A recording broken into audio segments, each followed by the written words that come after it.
What's going on, everybody? CaptainRoBear crew here. We're Stormforge, episode 40. We're officially over the hill. And through the woods to grandmother's house we go. Indeed. Welcome, everyone. Happy to be alive and non-tornadoed today. Oh yeah. Classic RoBear.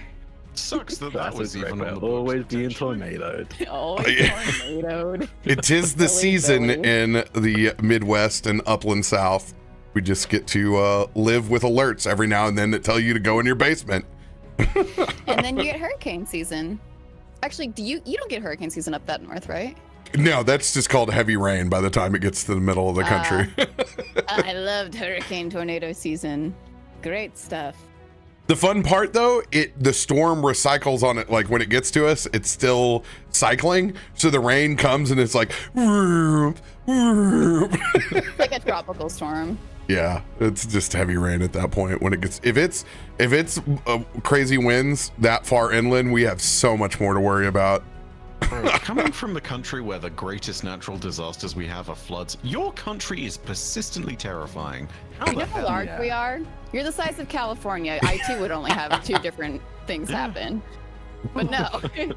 So I went through Hurricane Katrina and Rita back to back in a 2-week span. Those are both some of the largest hurricanes. Yeah. Wild time to be a kid. Going through such tragedy.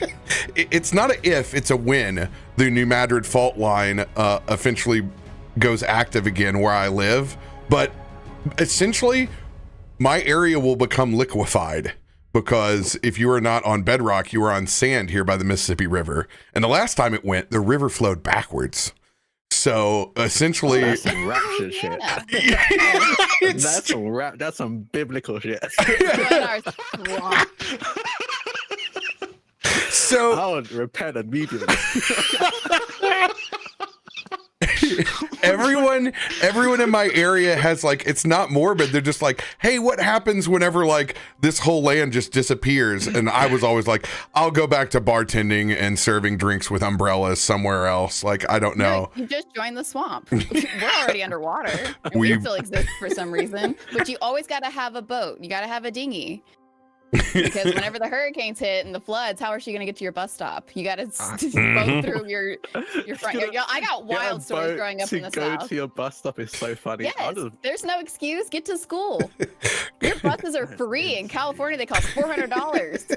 They're not free, actually. They usually cost like £1 or something. Yeah. Oh, Sam yes, gets in I her know. Payru so she can get to school. That's right. Love you, Louisiana. Mm-hmm. Change, please. Drak, on reflection, I think I'm gonna join you. I will set up the funding and nonsense as long as one of us gets to choose to be the preacher each week. Like, I'm down, frankly. I think we go biblical and pray that we've taken it in the right direction. I'm gonna release some locusts. Here they come.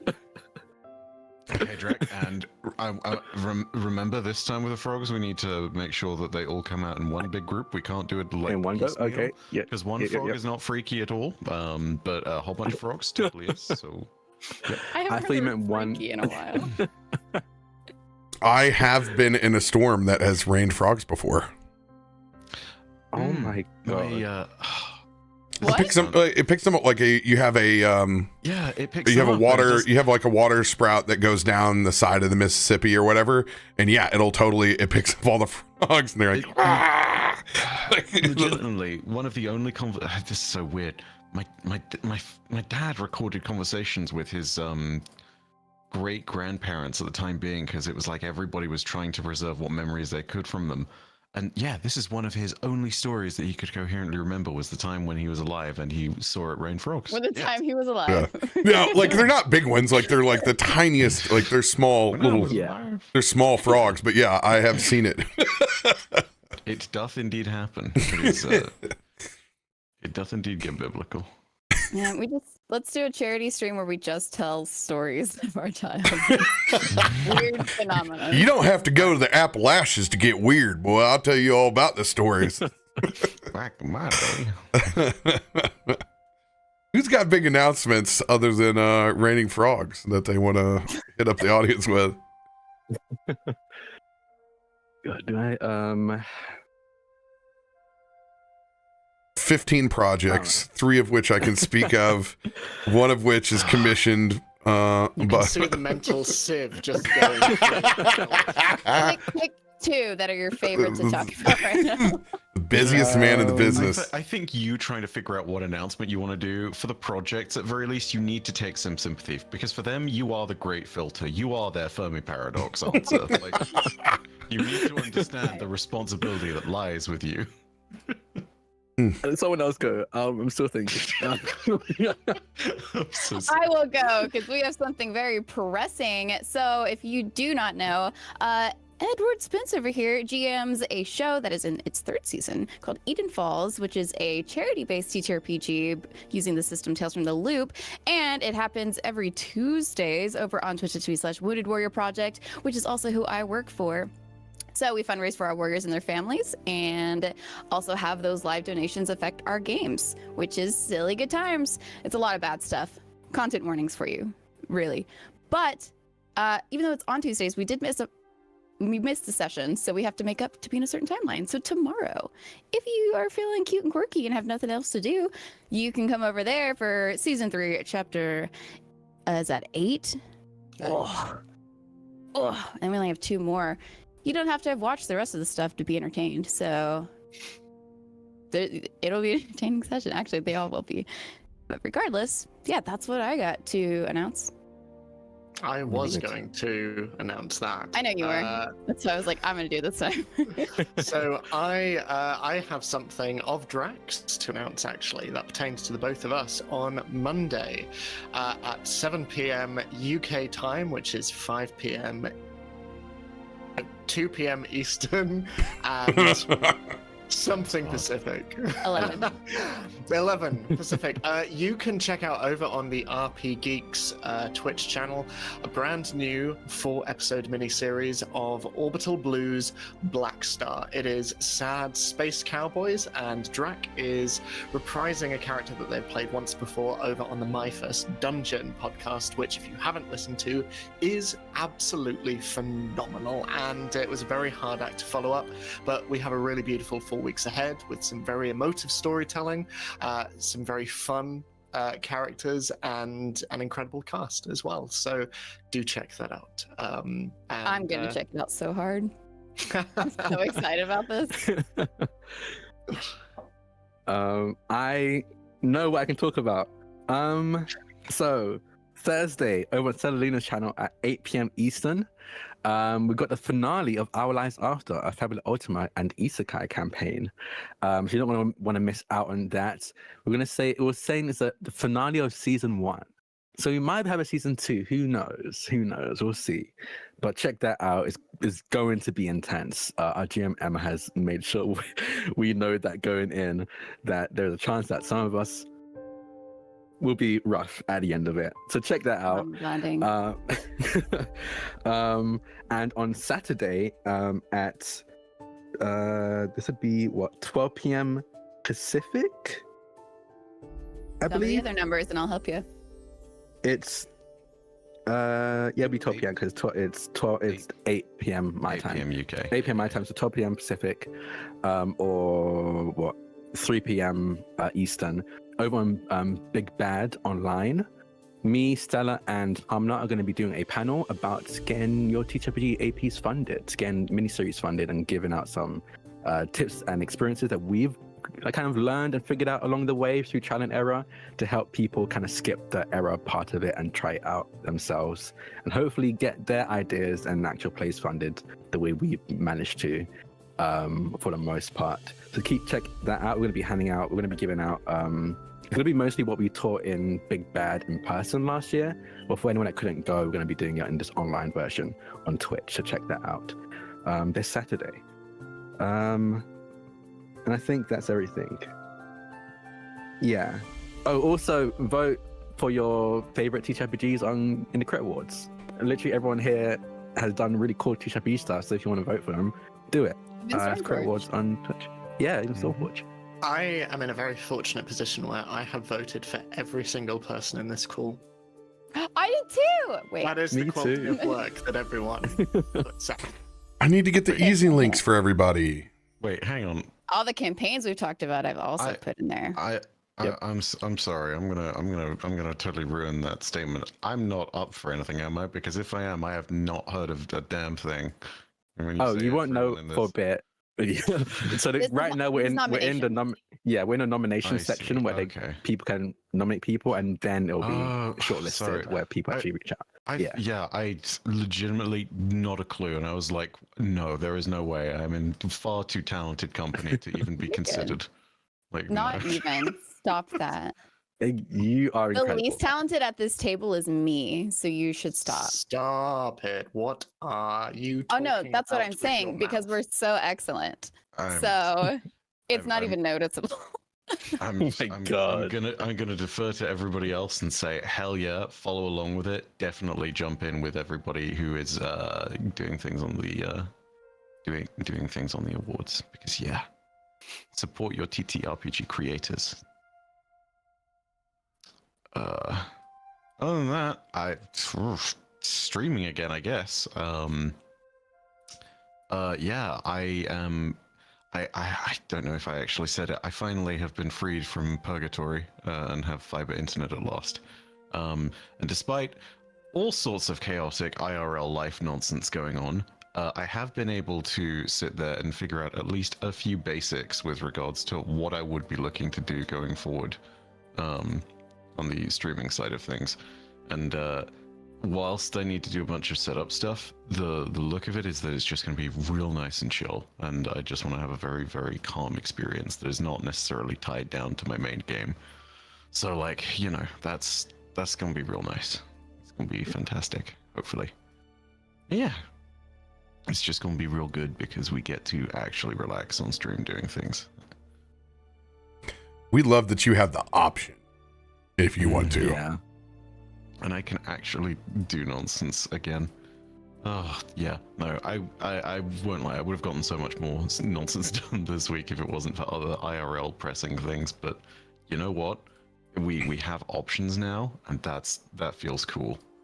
Like the ability to know of like, hey, next week I could jump in and potentially start this. I don't know.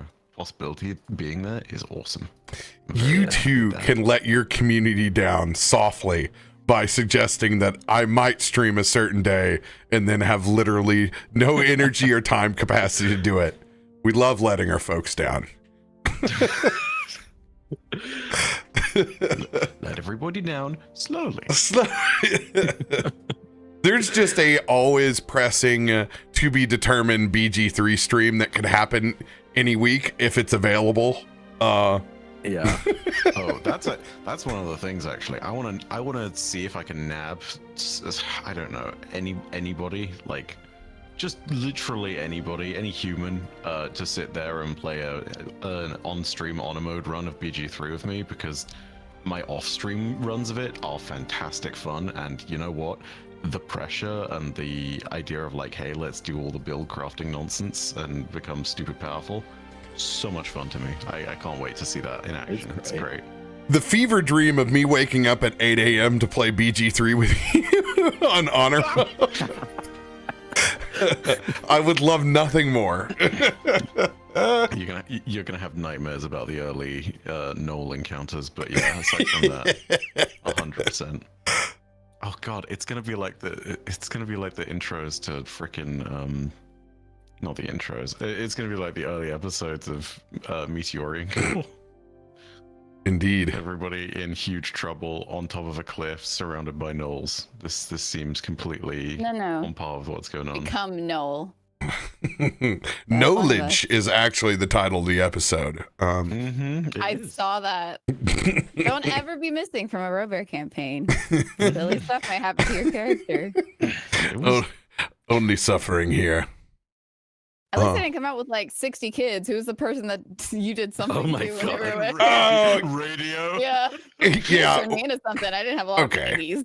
That's like one of the first APs that I ever ran, and it's during COVID, so people are very influenced. There are some of the booziest streams that are recorded, so you didn't show up. Like a little bit of your backstory just kind of got 18 kids later. He even has a kid with a Loxodon. That's an interesting Dragonborn combination. Oh. I wonder how that works. Do they breathe fire out of their fucking trunk? You're gonna say that ass. No. Where did the ass come from in that sense? Moving That's right, what I thought you were gonna say. moving right along. Does anybody else have big announcements they want to let the community know about? That's a perfect time to have a few words with our sponsor.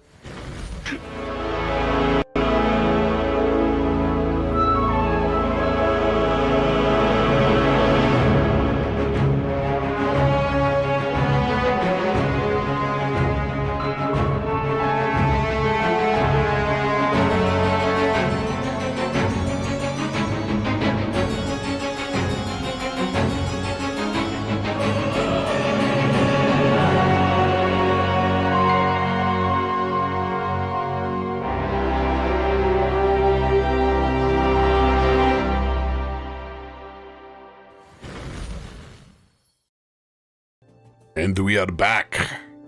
Thank you, James, for hooking us up with the scene that you see here. Stormforge in the flesh. And I don't know if it is on his Patreon yet or not, but at some point in time it is. So you can create your own fantasy floating city and use it in your campaigns. Love it. I can't wait to see more of it. Over here on the channel, we do not have any D&D tomorrow, as the boys are once again busy, and it's going to be like that. I think we're just never going to get this last episode of Rise of the Black Worm. At some point in time, whenever they're available, it will get done. I did post that there is some top secret redacted stuff going on. I can say that there is going to be a one-shot, or not a one-shot, it's going to be a 3 to 4 shot adventure that I'm planning with new folks that I don't get to play D&D with, that have trouble with time commitments and playing in larger stuff. So stay tuned, and maybe we'll get some information dropped tomorrow, or just no one will tell me anything from my request on Monday, and it'll stay redacted until I get information, which is always a possibility in this industry. We've also moved. Our Galadron episode is going to be on a Rare Friday stream. We're going to start at 6 p.m. CDT on Friday and play into the evening. Yeah, so there won't be any D&D on Saturday or Sunday. On a personal side note, I am getting to play Diablo with my brother for the first time. He has not played Diablo since Diablo 2, when he helped... Brother Bear? Yes, Brother Bear. He is 5 years older than me. He is the one with my wonderful 2 nephews. He helped build the Pentium 2 PC that we played Diablo 2 on way back in the day. So I get to be the steward in the journey for him to help him play through Xbox Game Pass in his basement. Now, as a dad with many responsibilities, he has a hall pass this weekend because my nephews are going to the aquarium in Chattanooga. So he has a hall pass. So we're going to see Ghostbusters and we're going to play Diablo, and it's going to be adorable. Hell yeah. Yeah. Diablo 2 is my favorite game of all time, so this makes me so happy. I play it on an old gateway. Yes. So you best believe I didn't have to be a sorcerer to teleport, baby. He's a necromancer through and through, so I'm glad he gets to play necromancer here. God, he's gonna lock him in the bone zone. I can't wait for him to. He'll get to see the story and all that. That's gonna be awesome. So, very cool stuff. But we need to pick up where we left off. Some thorough R&R with everyone back in Stormforge proper for the first time in several weeks. We got to dive deep into everybody's individual time, some searching for knowledge, some searching for bread, some just existing back in the Amber Forge. However, some gifts were given. A new room of requirement has been created inside the Amber Forge. Abilities to craft with some of the materials that you've been brought home from your adventures. All culminating in Ziva's birthday today. At the end of the episode, we looked up into the sky to see Loluphia's message in the clouds. We'll pick up there with that faded roll. We'll start the episode. Yeah, that's me, right? That's me.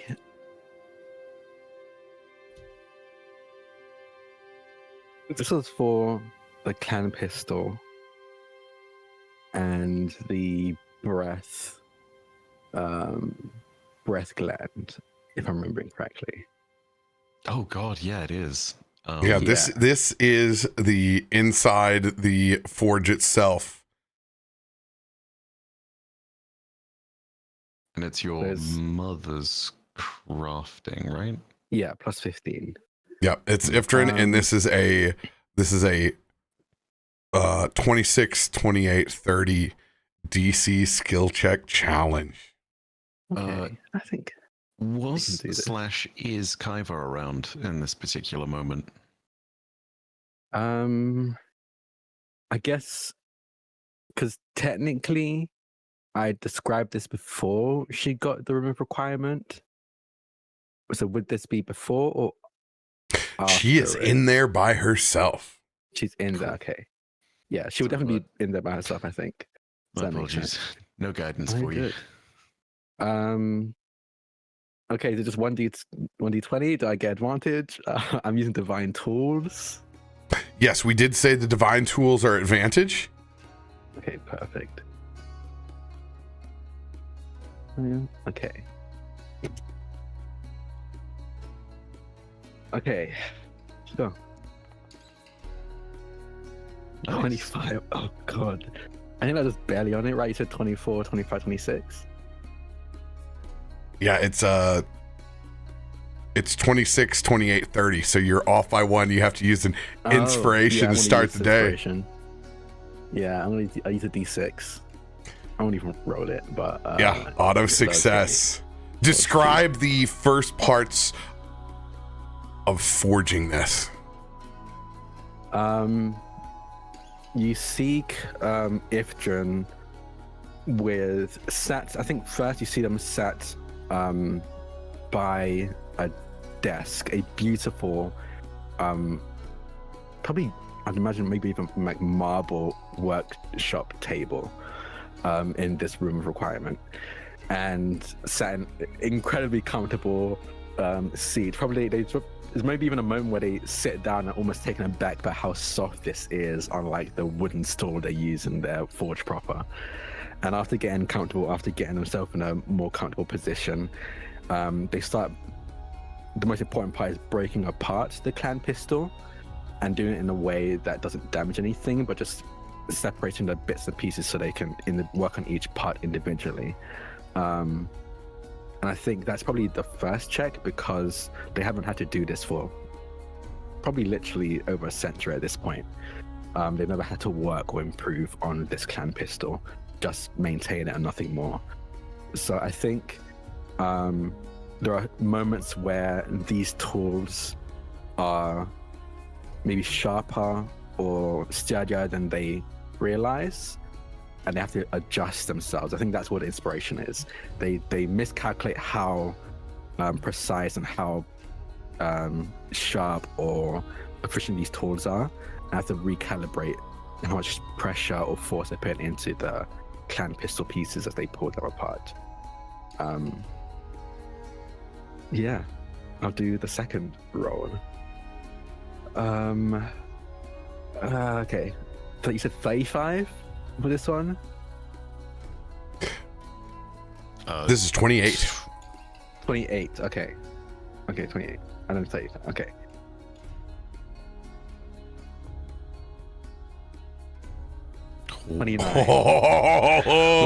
Oh, so close. Just needing to put the finishing touches on. What does this phase of crafting onto this clan pistol look like? This phase is working with the breath gland specifically.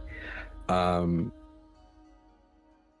trying to I think they're about to rush out of the room of requirement to grab some equipment, a very similar to the kind of metal plate they used for the identify spell. There's another in the workshop that is used for pulling, almost like a better term, copy and pasting or cutting magical properties from one object to another.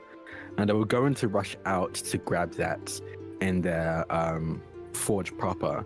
But I think the moment they think about it, a drawer in the workshop, like the room of requirements workshop table, almost rattles. And confused, they reach for it, open it up, and they see exactly what they need. They see not a silver plate, but a golden plate with the etching of this magical seal, this magical circle that is necessary to transfer magical properties from one object to another.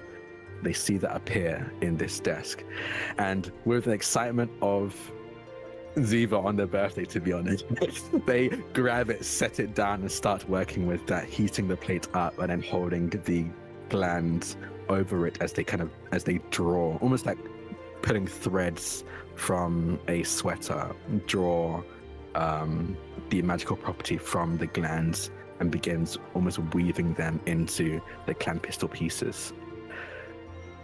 One last roll, DC 30. Okay, we can do this. Okay. Yeah, let's go. Piece of cake. Oh, let's go! Yes. As they're pulling these strands of what you can only really describe as magic, just pure, almost like threads of the weave itself. They're pulling it from this gland, and I think to anyone who would have been watching, they're alone in this space. To anyone watching who isn't practiced in not just blacksmithing, but specifically blacksmithing with magic, with magical properties, with magical weapons, it would seem more like they're sewing than anything else. It's like they are pulling these threads of magic from the air, from the gland, and almost knitting and weaving them into each individual piece of this clan pistol that they've broken apart. And I think that's where the hardest part is, getting these pieces to work with a piece of machinery that was built and blueprinted many centuries ago, but being able to adapt this newer addition to it. And I think with each weaving of this magic, there's almost an iridescent shimmer and gleam that is added to the piece as they're done with it. And I think it would take several hours, but with these divine tools, it takes maybe an hour at most. And that's just because Ifrit is trying to be extra careful with this being the clan pistol. And once these threads of magic have been woven into the metal itself, with the confidence and expert hands of a gunman themselves, they're the one who taught Ifrit, taught Kallisto how to shoot in the first place. They put the clan pistol back together and very delicately set it down on the workshop table, and I think just stares at the masterpiece for a few moments. Mechanically, clan pistol will receive an additional 1d8 of thunder damage to any type of ammunition. It will also have, once per long rest, the ability to send out a 15-foot cone. Actually, no, it'll be a 30-foot cone where you are able to have a DC 15 dexterity saving throw to emit 6d8 worth of thunder damage.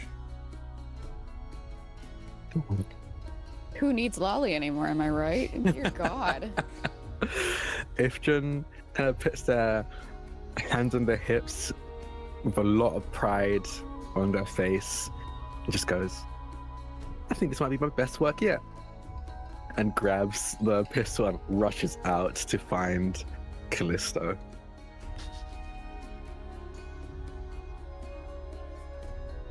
What do you want it to be? Do you want it to be the middle of the night? Is it the morning? When I think it's the middle of the night. I think it's funny. I think it's the middle of the night. Yes. I think it's in the middle of the night. She rushes out. I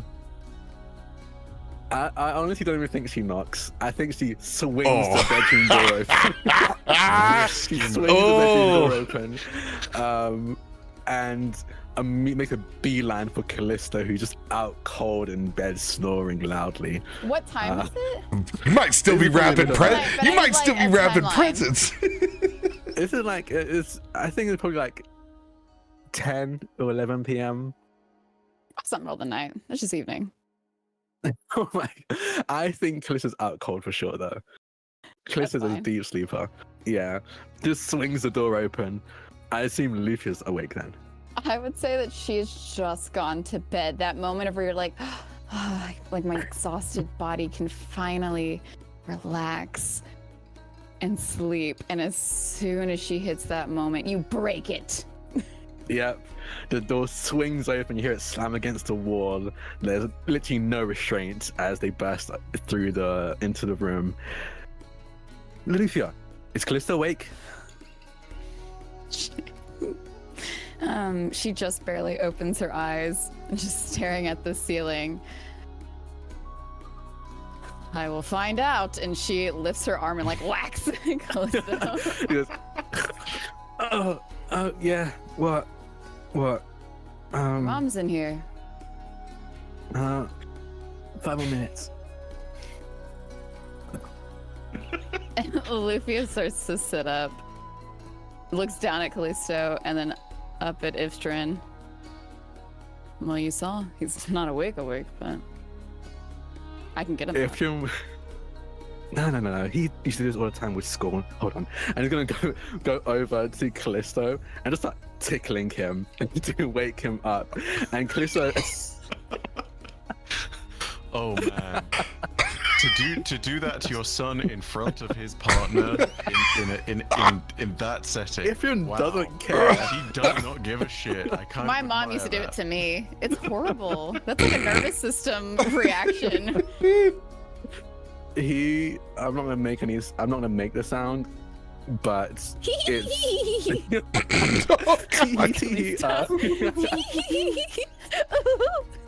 but tickles him awake, and he is not it. He's the type of person when he's tickled, he's immediately yelling in pain. He's not like giggling or anything like that. That's he's natural. Yelling in pain. It's a pain reaction. And he's just like, stop! I'm awake! Just out! What? Good job. What? And she doesn't say a word, just shoves the pistol in his chest. Look. And I'm gonna roll. I'm gonna roll to see if he notices anything different. I think it's really my smithing. I don't know, man. Roll for survival. Oh, there you go. 20. Okay, I know exactly what they did. You see, like, Kallisto just groggily sit up in bed and then kind of hold a pistol in front of him and look at it, just through sleepy eyes. And then very suddenly, he's wide awake as he's looking down at the gun and up at Ifrit, and down at the gun and up at Ifrit, and over to Loluphia and just said, "Are you seeing this? Look," and I'll show it to you. Let me see if I recognize anything. Probably not, but what did you roll? I rolled smithing tools because it's a I don't have that. It's like blacksmith eyes. So I'm gonna roll either that or history. Like, would I be taught much from them? This is all up to you and your own personal relationship choice. History. Yeah, it's a pistol. I think Ifrit and Kallisto both say just a pistol at the same time. I'm sorry. This, Mum, and Ifrit's like just nodding emphatically. Yes, I did that just now. It took like an hour. Okay, and they're both gonna turn to Loluphia and they're gonna just info dump about why this is an incredible blacksmithing feat. She genuinely tries to take it in, but she's kind of irritated at this point. It's like, this couldn't have waited till the morning. After having been woken No, up. you don't understand. She took the weave of the breath gland, which is already like very hard to do, but did it so perfectly that none of the strands actually snapped or broke. So all of them are perfectly evenly spaced and weaved through metal, mind you, metal that wasn't specifically forged to take on this kind of enchantment, and they're just going She in, falls trying to back and just lays on the pillow. Keep talking, I'm listening. And she closes her eyes.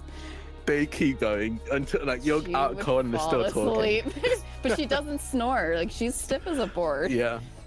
So They just she was keep probably going not until listening, but who knows? they don't know, or I don't know if I'm not entirely sure they know if they care. They just want someone to talk about this too.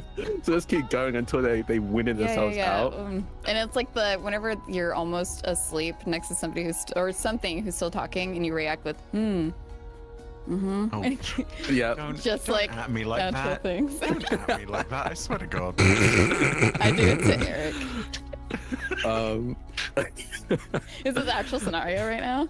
Such as mom is not next to our bed. Yeah, that's true. That's probably very different from your situation with Eric. But yeah, I think they'll keep going until they kind of tucker themselves out, and Ifrit and Kallisto, could just be like, okay, we probably should get to sleep just in case Ziva is still. We don't want to wake Ziva up before his birthday. But thank you. This is honestly incredible. Holy shit. Thank you. And they just set it down on the I think with the other rifle and pistols probably like in the corner of the room in like the back of the closet or something. And Ifrit just goes, okay, perfect. I'm going back to the forge. I have so many ideas. And it's just music goes back and just starts working on their commissions, the stuff they've been working on for customers in the room of requirement now. And Kallisto goes to sleep like he just finished having his birthday with a new toy to play with now. Yeah, go to sleep. Probably dreams about the gun. Not my child's joy and their birthday. The gun. You know what it is? It's literally that meme of what if he's thinking about other women and Kallisto. I bet he's thinking about other women. He's thinking about cheating on me, and he's thinking about gun.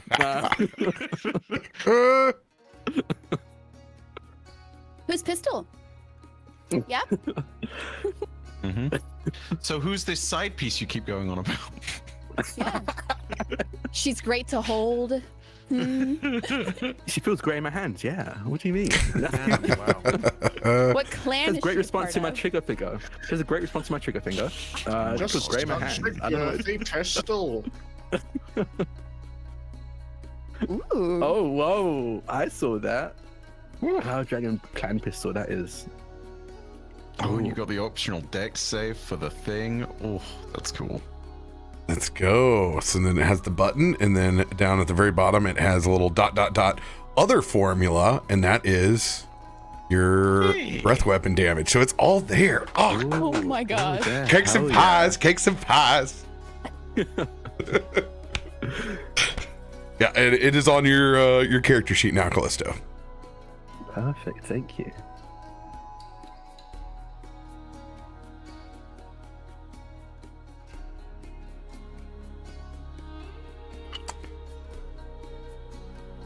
Do we I want want to know about the Kaivar's present that he was making that Ziva almost ran into. Were you up all night doing that, or did you wake up early? Very, very, very much so. Ifrit probably walks down a little earlier in the creation process through that. much as she has been weaving threads of the weave, Kaivar has been weaving things out of psychic thread. So it's kind of a, oh god, what's the phrase when you just basically are working? It's body doubling almost, right? Like, Yeah. in different rooms, just Aw. working into the night on projects and whatnot. At the time of Ifrit walking down, it seems like a bit of a nondescript bit of fabric almost. By the time that you have covered so deftly for Kaivar, it looks as though it is forming into an item of clothing, like an item of clothing that specifically goes over the top half and is clearly a little bit too big for Ziva, but you're just like, you trust the process for the moment, I guess. He'll grow into it. It's fine. I love that. You do. Ifrit, I think, gives like a quick look and then a thumbs up and then rushes into the room of requirement. Your mums are both my favorite. I'm just going to throw that out.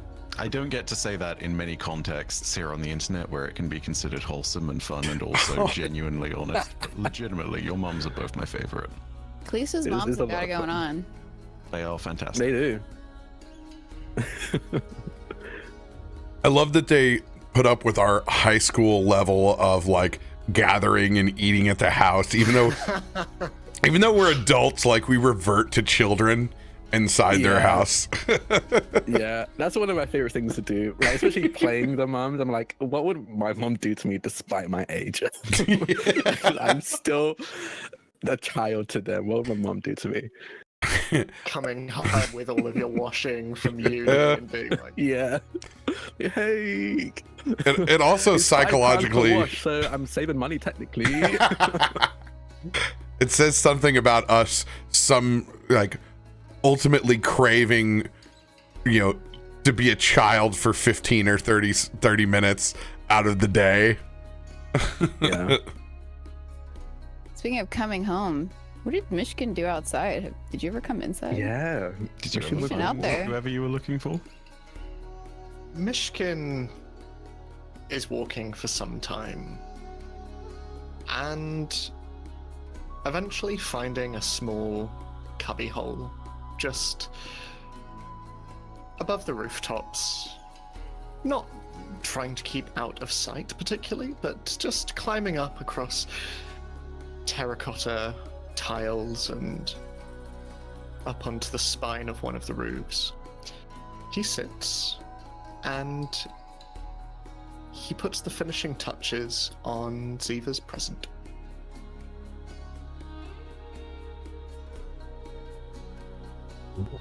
Keep your secrets, I guess. Any back. of those finishing touches would you like to elaborate on?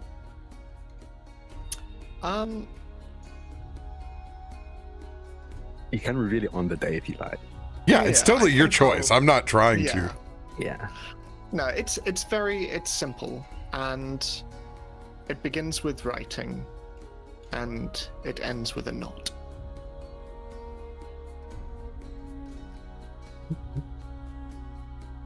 He's written a scroll of fireball for Ziva. Yeah. No. But it's fine, guys. It's fine. They can't use it until they are the appropriate level to actually cast it. So, and the moment in their hands, it's harmless. I mean, it's not like they can cast it properly.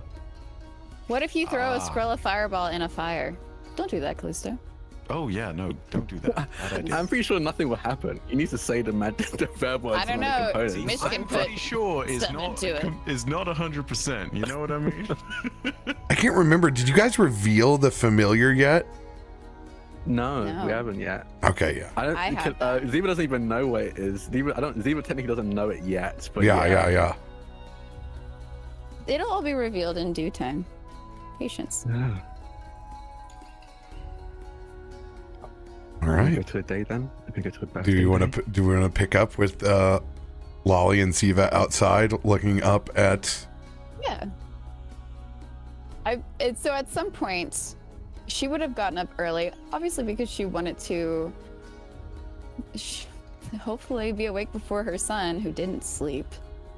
But make her way outside after passing by and seeing Kaibar and then seeing this dimly lit new room off to the side and questioning it for a moment and then remembering that Iftrin said something about somewhere that is new. So she just believes that it's that. Since I led Ziva out there, you will walk out and you'll see Ziva is up on my big pauldrons on my shoulder, looking up, and I go, so you can almost reach out and grab them from here. And we'll kind of spin around and look over at you. I'll have a big shitting grin on my face. And as she would finish and see this and come just gently back down and, well, you're awake very early. Yeah, but like I can catch the clouds, right? And he's just, yeah, you're spinning. He's trying to, almost like a kid trying to catch bubbles, but because the clouds are just in the air at all times. So even if it doesn't look like one, you could be going through one. That's how high they are too. Absolutely. And she would just smile and walk over, and as Farouk would stop spinning for a moment, well, happy birthday. Now we have to wait for your dad to wake up. Oh, why? I'll go wake him up if you want me to. I think that's a really good idea. I didn't respond in any way. She walks past and kind of holds open the door. And Ziva kind of taps on Farouk's shoulder to like let me down kind of thing. I'm going to whisper into Ziva's ear. Nobody should have to walk that hard on their birthday. And I will cast Levitate.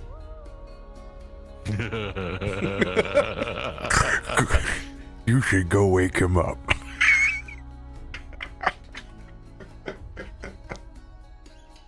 God.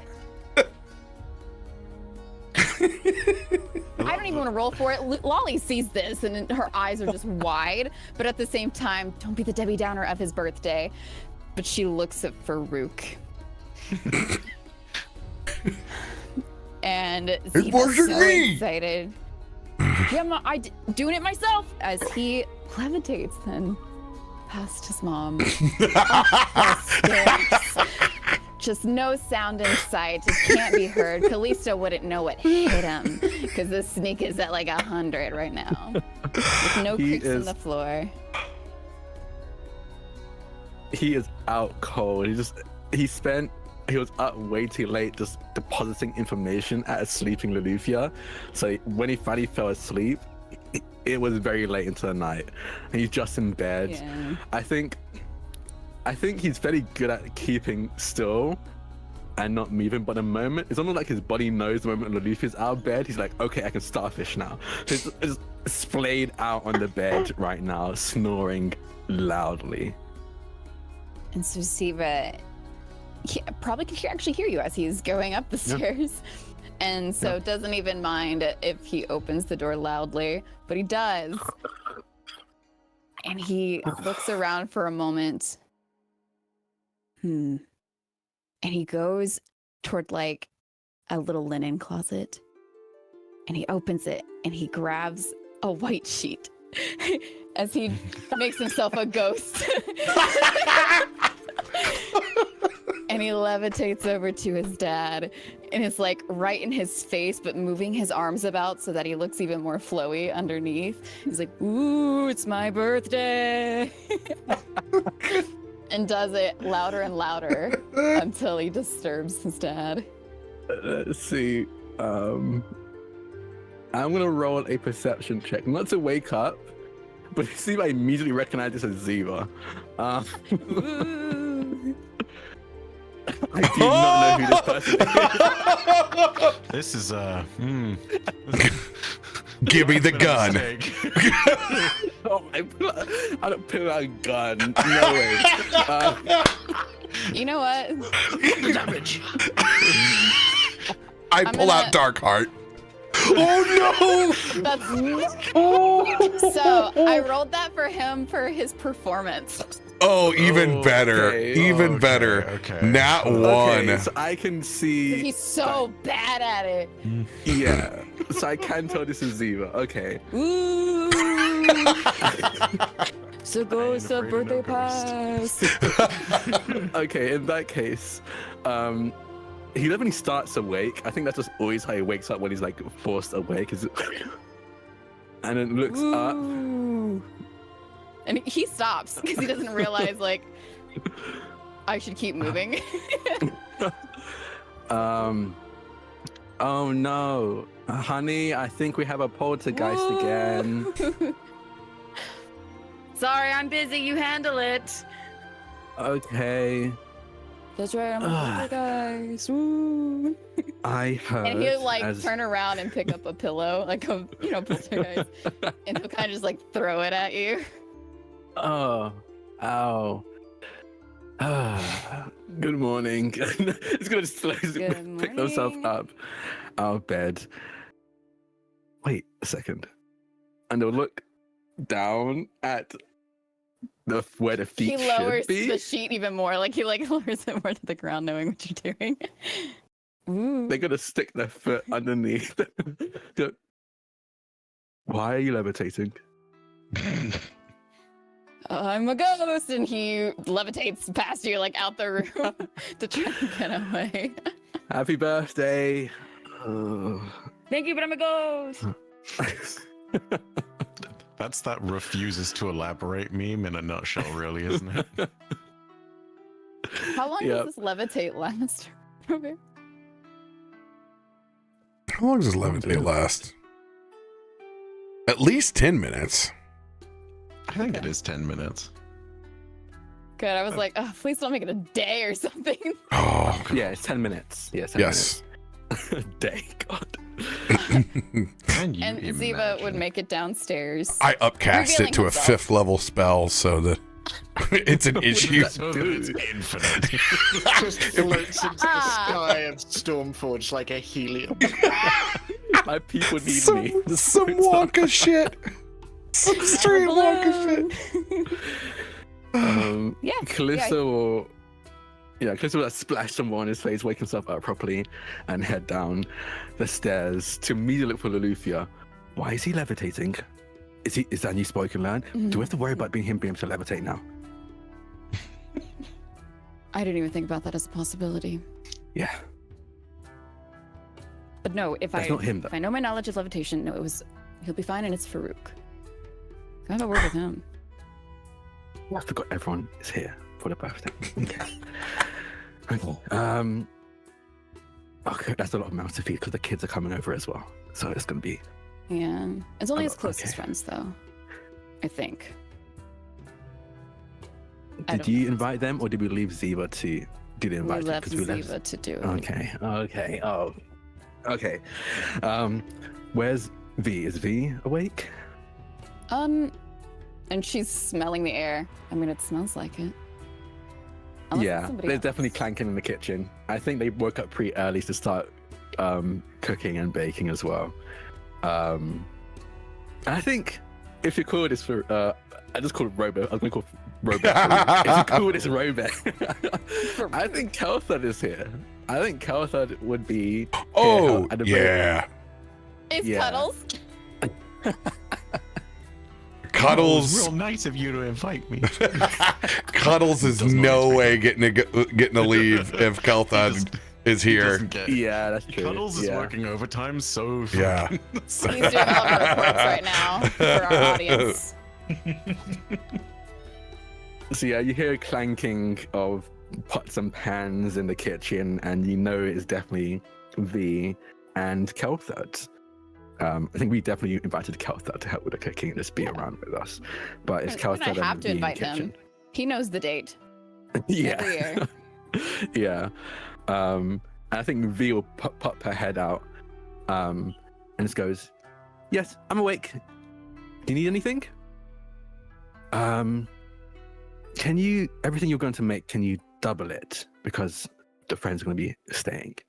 And V just like, "It's fine. kind of doing that anyway. And then pops their head back in to the kitchen and then pops their head back out again and just goes, by the way, if you see Ifrit, can you send her over for me? I need to talk to her about that new room.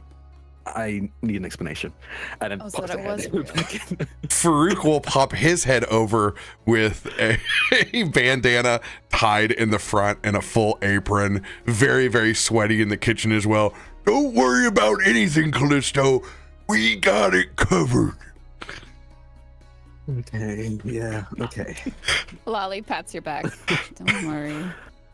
They won't burn the house down. I hope nothing has floated away yet.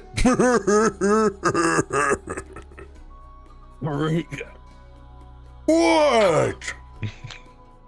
It's his birthday. It's his birthday. He can float for his birthday. He can float for... You'll float here too.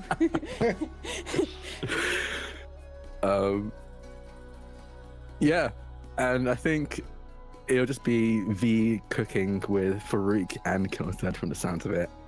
Steve's just floating around. Yeah, he was having fun floating around. Like a ghost. Actually, he's trying to scare Kaivar. Oh gosh. I need both of you to quit treating me like a kitchen island in here. For God's sake, say your front back. Kilthed's just getting bumped into by V and Farouk. I'm not an island over here. For scaring Kaivar, roll against my another performance. Yeah, roll a performance against my wisdom save. It's not very good. Let's go, Ziva. Okay, very no, good. It's okay. Oh no! God, yeah. He's great at scaring you. Woo! I'm a ghost. You see Kaivar drop the Vox momentarily, and instead of like the typical nonsense psychically, as you hear insect chittering, you also hear. Ooh. You it takes a few seconds, but legitimately surprised, has dropped everything and retreated inside the crate to fortify himself against the poltergeist, not realizing this would be a terrible strategy against a real poltergeist. Ziva would be a little remorseful. He didn't mean to really terrify you, and so he would immediately lift the sheet over his head and like, I didn't mean it. Kaivar, it's just me. It's Ziva. And he goes and knocks on your crate. You get a little bit of a. I don't know what that means. Hello. Hello. Hello. Hello. You see a little insecty head like peeks up and See, it's just around. me. Grabs the Vox And then he does again. a little spin, but I can float. Thanks to Farouk. Oh, Farouk did this? Oh, Yes. I wish I could fly. Yes, yes. Let me go ask. And Farouk hears Ziva just zooming down. He doesn't hear his feet or anything, but you hear his voice because he is yelling for Farouk. Farouk! I need your assistance for my birthday!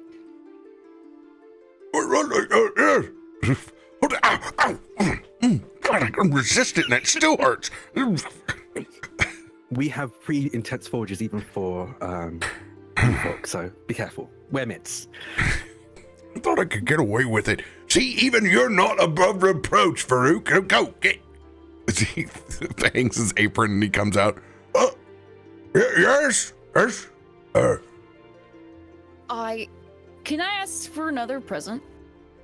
Maybe? He scans the room. Is Kallisto inside the room?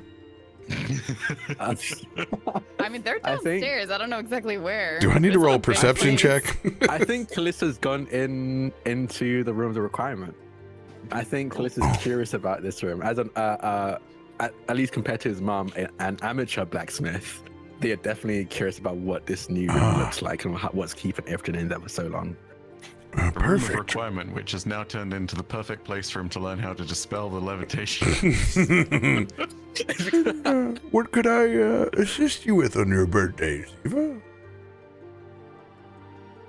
And he's also looking around for his parents. Okay, I don't see them. Come to Kaivar And can you cast Levitate on him? In your head, very briefly, Farouk, you just hear, Do it. Yes. I have a I have a plan. I won't tell my mom or dad. And if we find out, we'll say that it was Kaivar. All right, but I'm gonna need your help with this. Okay. All right. Let's see. I'm gonna cast this spell through you. Okay. All right, so we got a What? group. Yeah. Okay. And I'm going to pull out one of those golden eagle feathers just for a second for a temporary focus. All right. Got to grab onto at the same time. So we're holding, Like we count to walking 3 together. and then we grab it at the same time, or we can No. grab it together. Here we go. Okay. Let's go slowly, all right? And we're going to point this right at Kaivar once we get there. We're both slowly creeping up towards the cabinet. Although he doesn't really have to creep, he's like levitating, so he's just kind of like hunching over. if anything, it's definitely creepier. I mean, you know. Right. Under a ghost. You swing the door open with your empty hand. Oh, then we have to switch sides because I'm grabbing it with my right hand right now, and I'm dominant on the right hand. So okay. And We so do the little awkward twist to get on the other side. And then he gets his his right hand on the door handle, and then left hand is on this feather. I didn't realize till now that Farouk walks around like Baloo from from Jungle Book. Iris, there's a Ziva is such a Mowgli. Ziva is Yes, he absolutely is. yeah. Farouk. It's like, all right. Anyway, yeah, we're prepped. I will send back the message. We're about to open the door. you Get ready, buddy. You hear nothing in response, but you do notice there is like a little shift inside the crate. Oh, he's stirring in there. This will be great. All right. Okay. 3, 2, 1. And he does it. And he still got his hand on this feather. Oh gosh, how does it just go off? Does it work and everything? I'm holding to see something from Kaivar, so I'm just doing a little bit of thaumaturgy. Like it's like there's like this little burst of wind that's coming out from holding this feather like a magic wand pointed towards Okay. Kaivar. We'll say that this saving throw determines degrees of success. Oh god. Ooh, that one scared me for a minute. Okay, there we go. That's passable enough. You start to see like a flurry and a flutter of motion in this. As Kaivar, you see, has also draped himself in the blanket, and is now starting to float, and also is doing the sort of like weird thing from the Vox. So you hear very, very muffled underneath. You also hear Kaivar going, Oh, yes.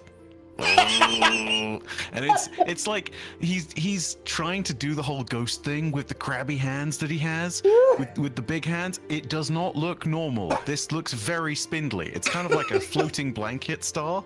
It makes no sense as far as like trying to be a ghost. You're scarier than I ever tried. could be. I fall over when I hear the ugh, yes.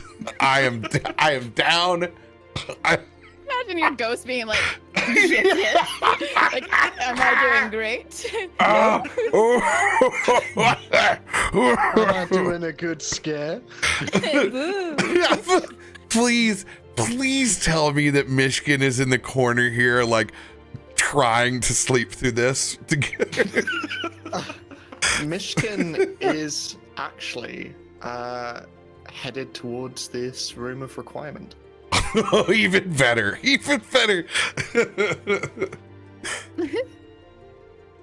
Go ahead, creep your way in, as there's only shenanigans in the main room of the Amber. Yes. No, you have to not say the yes part. Yes. Yeah. No. Sorry. No. Or if you need to say like better letters, you can say oogie boogie boogie boogie boogie. Oogie boogie oogie boogie. That is kind of terrifying, actually. Before we pick up with Myshkin headed towards in the new rumor requirement, Colby and is it Holden? It was Holton. Yeah, Holton. Sunmoon. Are at the window, like heads poking in, watching all of this. Ooh. At very least from Colby, I better get a damn wisdom save from this. I imagine Holton maybe has some street smarts, but I don't expect a damn thing from Colby. It's all going down at the same time. This is Colby's roll. Colby's gonna look back at Holton, just eyes big. What is going on in there? Ed, play Holton. Oh, Ed played Holton? Yeah, Ed, play Holton. I don't know, make this kid up. Doesn't matter. you decide what he's like. Yeah, is he scared? Oh my gosh. And he turns towards the person next to him. I told you, ghosts were real. I told you. They're not. Look, they're laughing. No, they are. They're all looking there. There's a big spindly one, and there's one that's floating as well. Quit it. You're hogging my hoverboard. As the camera will face outside. We both have hoverboards, and that is what has brought us up to looking inside the window. Colby is wearing his favorite Hawaiian shirt that fits a little too snug. So when he reaches up, his little husky belly is out. He definitely has cargo shorts that are very pronounced cargo pockets. He has a solid bumblebee yo-yo in one pocket and orange Crocs that match his very flagrant Hawaiian shirt.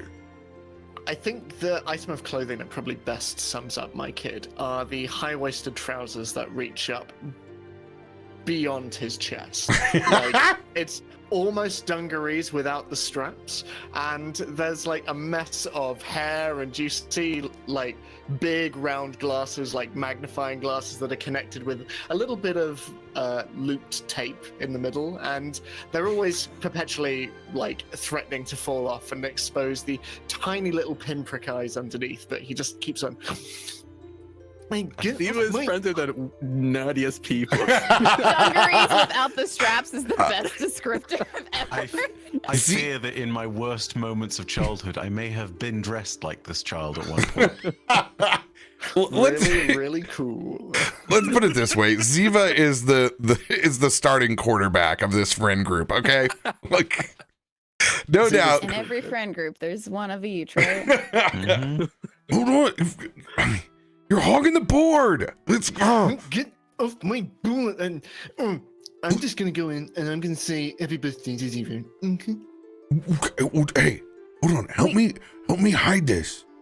You know, his has been broken since the incident that all the adults don't let us talk about. So you don't have to say the incident in front of me. We can just say we were attacked by a guard. That's super cool. They suck. But look. All right, we got his new board, and I'm going to flip over the hoverboard, and it's going to be a very Bart Simpson-esque, like, it's just going to say, Sky Marshals suck, and there's going to be a Sky Marshal looking at one end, and a very Bart Simpson character, like, with his pants pulled down, like, showing his butt on a hoverboard. Sky Caramba. Eat my shorts. Total eat my shorts. Gosh. Yes. Hearing this in the background, Ziva would hear like rustles, and then he'll look at Farouk and Kaivar. Shh. Quit it! I'm gonna hide it. Hold on, get your hands off of it. I think I hear my friends. Wanna go scare them?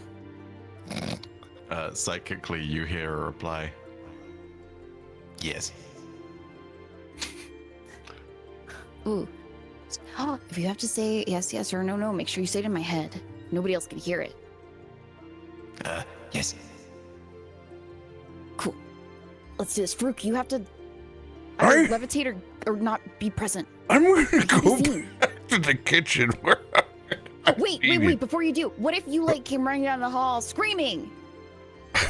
Like really played it up as we chased you.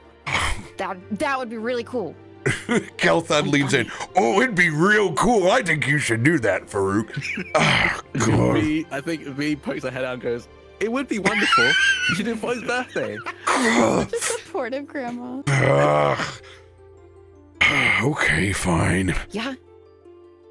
Okay, cool. And he puts his sheet back on. Whatever you do.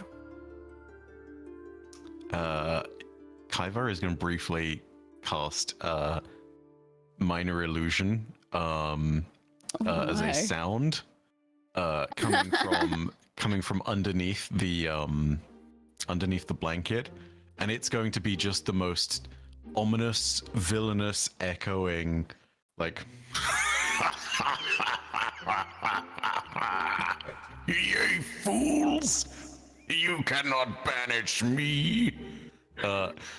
Pulled completely from somewhere out of the Vox, as he floats starfish-like towards the window vaguely where everyone is congregating. You get this very realistic sound compared to ooh. I will use my thaumaturgy and light up my eyes and just go running out the front door. Hands up, I run all the way out the front door, all the way across into the alley. You know what? I'm gonna roll a. Do you want to roll performances on this? Let's do it. I'm gonna do this for sure. Yeah. I'm not sure quite how this will go, but we'll see. Oh hell yeah! Ooh. Okay. Oh my Nice, god, we're those are pretty solid rolls. good. Here's solid rolls. Colby's roll. Oh, Oh no. I look back at Zoltan. They are real. He's just gonna leg it down the street. And We were kidding.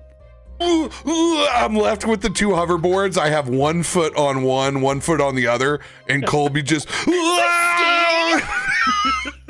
You just hear a crash into the trash cans. Wait, we were. Kyver, stop it. It's too realistic. And he takes off his sheet, goes over to his friends, or at least probably reaches Colby first. I don't know where Colton went. Oh, this is rad. Farouk sees all of this.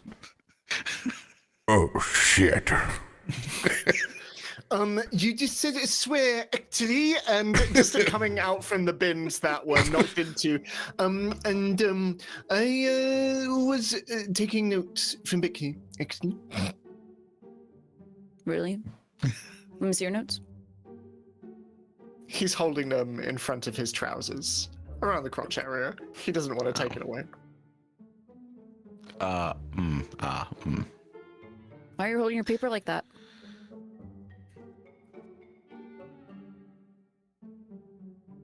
I whizzed myself.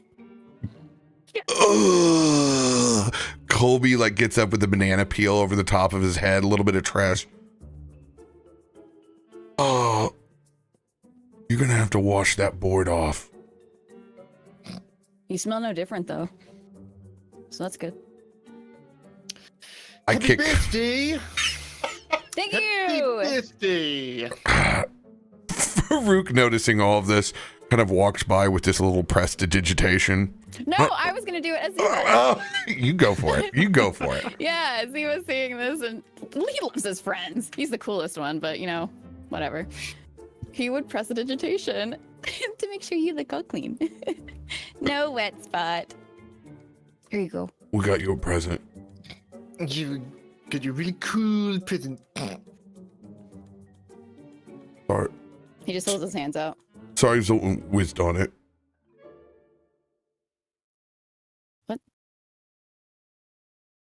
I let go of it in your hands. You got a new hoverboard. Did you say you put it in his hands? He would have like his hands closed and his arms are out, and so he'd like lay it across. Wait, this looks really cool. It stinks. Ugh. Thank you. It wouldn't have if you hadn't scared my friend and colleague here into the bins. I'm sorry, are you judging me on my birthday? No, please, I'd like cake. That's what I thought. Happy birthday, last one in's got to do the truffle shuffle. Wait, and no, I was supposed to Colby is running.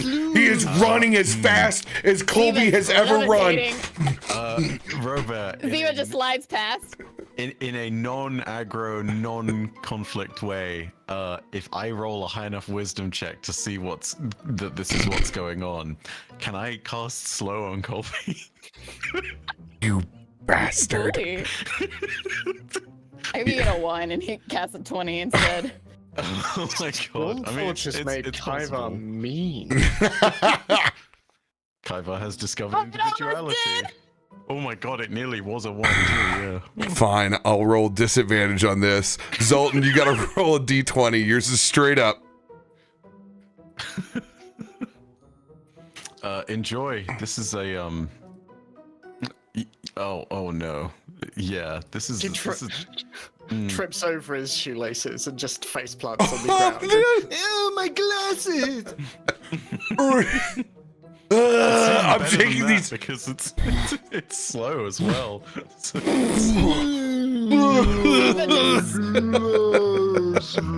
Ziva just stops. It's like, why do I have such weird friends? I'll steal inside. He just leaves there. The door will be. I will slam. Even though I'm going slow, it's like.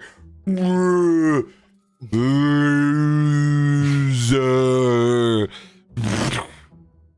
immediately I run up to the window, motioning Ziva to join me.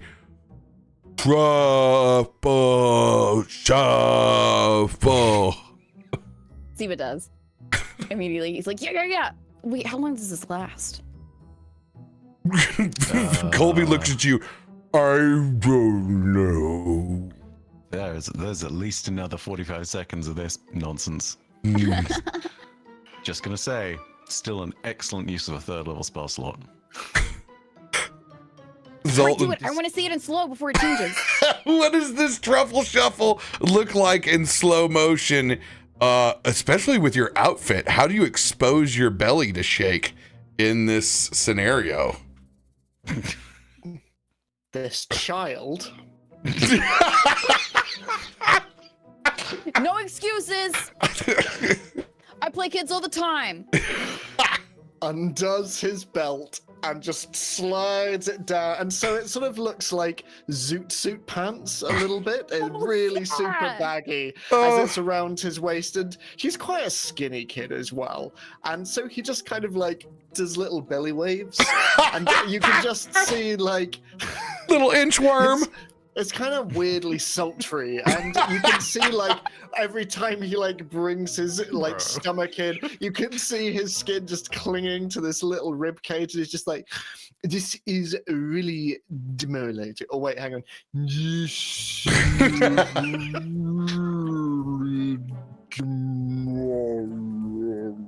Well, that's kind of weird. Colby looks back over at Ziva. As for it, you did. You Ew. Ugh. I just kind of get down and I walk over and like open the door gingerly. Gross. And go back and immediately try to steal something from the kitchen. Whatever's ready. No, get your hands off of that. No. I forgot to say Colby's here. Lock it down. You can't stop me. As he steals a piece of sausage and cheese bread. Does he start eating that immediately, or is he trying to like hide that away before he goes to it? Do you think that Colby is possible? No. It's that immediately. It's hot. Integrity? No. It's hot. I need a drink. It wasn't ready. It was still calling. Of course it's hot. Where's the lemonade? Where's the lemonade? He's gonna go over to the lemonade jug and just. pour yourself a glass, don't drink from the jug. And V's gonna like grab the jug. I pour them a glass. My mouth. As this, Well, you as could. this- That's the consequences of your actions, okay? Be patient. They're gonna pour a glass of lemonade for them and hand it to them. There you go. Thank you. How's your mum, by the way? DeFi. Can I? Is he still holding on to? Is he still holding on to this exceedingly hot food right now? He's still got it. Yeah, he's still got like the one giant bite out of it. He's got the rest of it. What are the chances of Kaivar attempting a float by theft and then throwing it to Ziva? Oh, you can certainly try. If there's one stat that Colby has, is keeping his food. This is it. I mean, look, at this current point, the blanket is off, but Kaivar is enjoying the levitation. He's just currently like floating around like a bit of furniture that has been caught in zero gravity. Except the limbs are occasionally making opportunistic grabs at any food that is ready. Athletic check versus athletic check. I'm giving Colby a +5 to retaining food. I'm rolling an athletics check, right? Oh, the 20 was there! The 20 was there! Is Kaivar about to potentially win an athletics check? Oh, you don't deserve this piece of sausage Yes, bread. I do! Oh my god. Hey! Watch out, it's hot! Yeah, instantly. I don't know if there's a roll to catch, but like Wait. from I want to intercept. Oh! 100%. Ah! Oh my god. Yes! Thank Dude. you. Diva's the best. And he's Kaivar. eating the sausage. I know. And I'm gonna put both hands on my lemonade, and I'm gonna suck up one of the ice cubes and then spit it at Kaivar. Is that a dex saving throw or is that against AC? With that 20, can I double intercept? Oh, Grab that slimy ice cube. Yeah, he would just like slap it, like, ew, gross. Come on, I was getting right at him. Dalton is trying to cut up his food with a knife and fork, like his father taught him. You guys are so immature. Shut He up. definitely has like. I think Yeah, I shut imagine up. Holton like has. I imagine Holton like likes a specific set of knife and fork. So V has that out specifically for Holton when they hear they've arrived. Thank you, but I brought my own from home. Oh god. Oh, okay. Look at you. I'm not this kid, but there are moments where I might have been this kid. God. The Tism boys. Yes, 100%. The old Tism gang is 100. the Apple Tism gang is back at it again. Autism. I think I'm all these kids. As the curator of the Appletism gang, I would very much like to say that I am the proud founding member, and we are happy to accept anybody. Oh, the whole gang I is will say, at it. all of this noise, Loluphia would have gone with you, Kallisto, because she Yeah. saw the room that morning, and hearing all this ruckus. Give me a second, and she would turn around and Yeah, notice you should take Myshkin this. approaching at the same time. It's like, we have a different guest, not the noisemaker. She says to Kallisto, Okay, yeah, who? your favorite. Yeah, hi, Myshkin. You weren't gonna. Wanted to see the room as well? Well, I wanted to see the new extension you'd put in. So did we. Yeah. I think Ifrin has sat in the room again at the workshop table working on some commissions. Probably I think for today, I think they're working on a gauntlet, a large golden gauntlet that someone had handed in probably like a week ago to have repaired. And they're just in their own world. They're in the room with them, but they're in their own world, happily humming to themselves as they're working on this gauntlet with these divine tools. Yeah, no, it's a whole room and divine tools and equipment. Even the forge here is burning with a flame that I don't think is solely mundane. It's really Yeah. pretty. Yeah. There's no way V was okay with this. Oh, that reminds me actually. Mom, V needs to talk to you about the room, and Ifrit freezes. Oh, shit. Tell her I'm sick. On Ziva's birthday. Yeah. No, I'm not getting in between you two. This is between you and Mum, so you can talk it out. I'm not telling her that. Good damn it. Okay. Don't mess with anything. Don't touch your tools.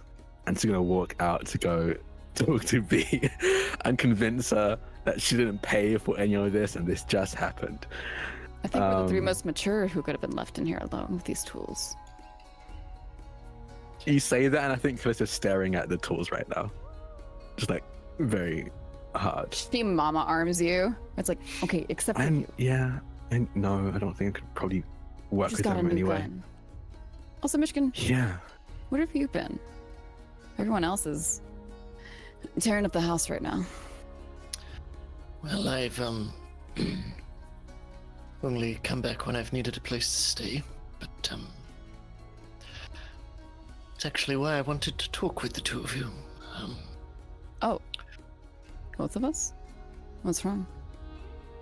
Nothing is wrong. I wanted to speak with the two of you as parents. What's the gift? Did Ziva do something? Oh, okay. What's the danger? What do I have to say yes to? The last time I gave a gift, it was... I told you it was incredibly well taken. Yes. I threw of it course out. was. I figured as much. So, rather than presume, I wanted to put this past you first. And he reaches into his satchel and, igniting one of his mage hands and illuminating the inside of the satchel, an acrid emerald, he brings out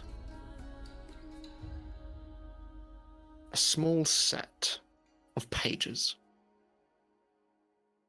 They are probably no more than 10 in total.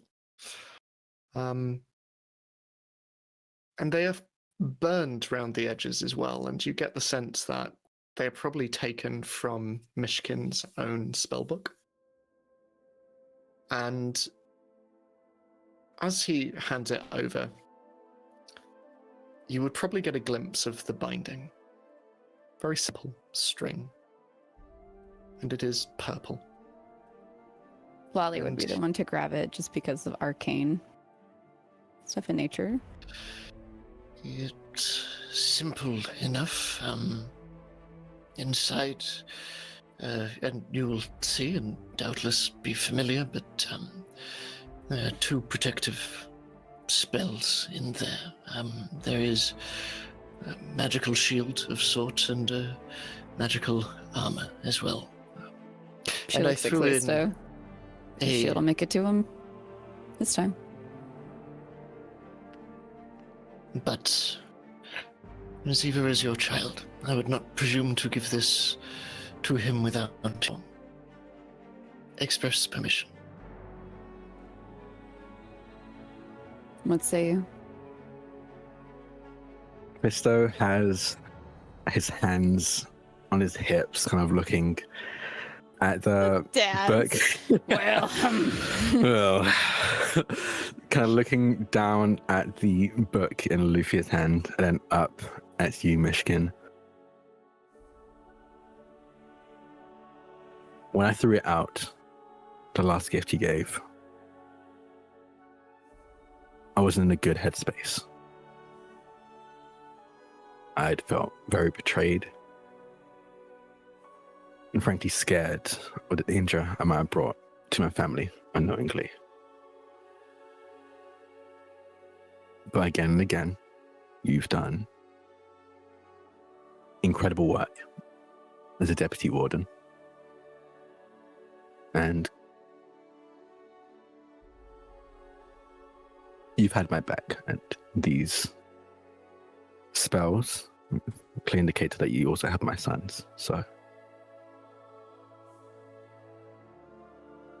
it's okay by me. Anything that protects my son, it's okay by me, and I trust you enough to know how to do that with the arcane.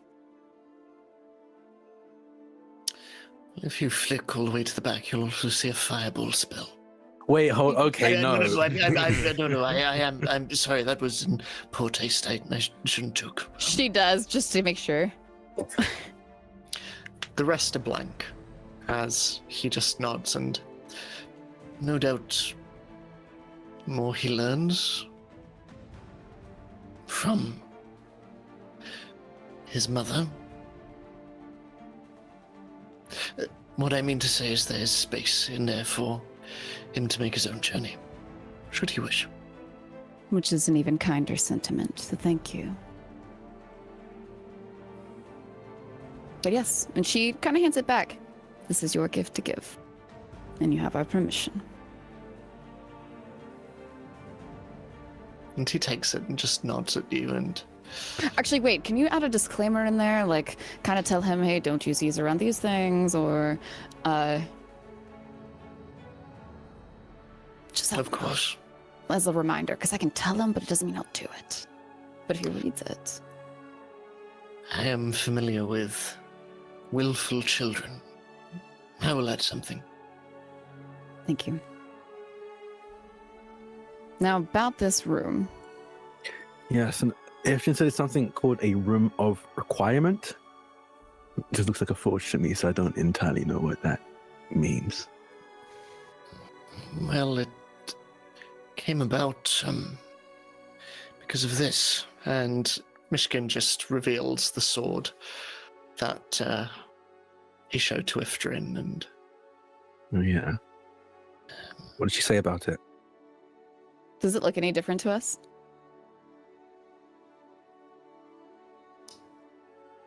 I wouldn't say so, save for the single stone that is set within it now. But Wally wouldn't have even known that was new. Yeah. I didn't examine that much. Cool. I think Outside- Kallisto would notice it, but wouldn't say anything. Outside of the fact that it is made of an otherworldly alloy. Not How much do you know else. that? Well, I don't know that. That was Ifrit. Iftrin? Yeah. Interesting. She would know that kind of stuff. She's very good at rocks and metals. And it appears this blade of second chances, as we've taken to calling it, is not just a moniker.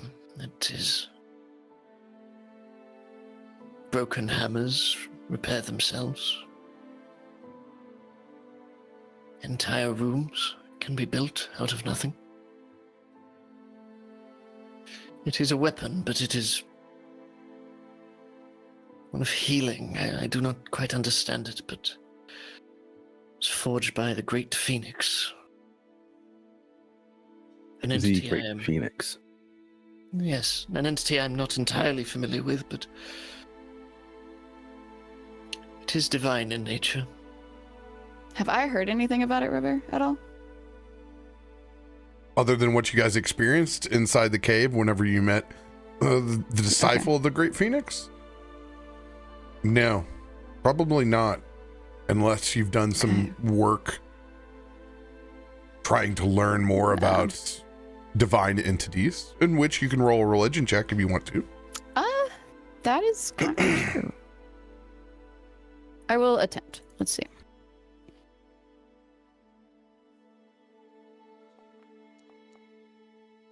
No.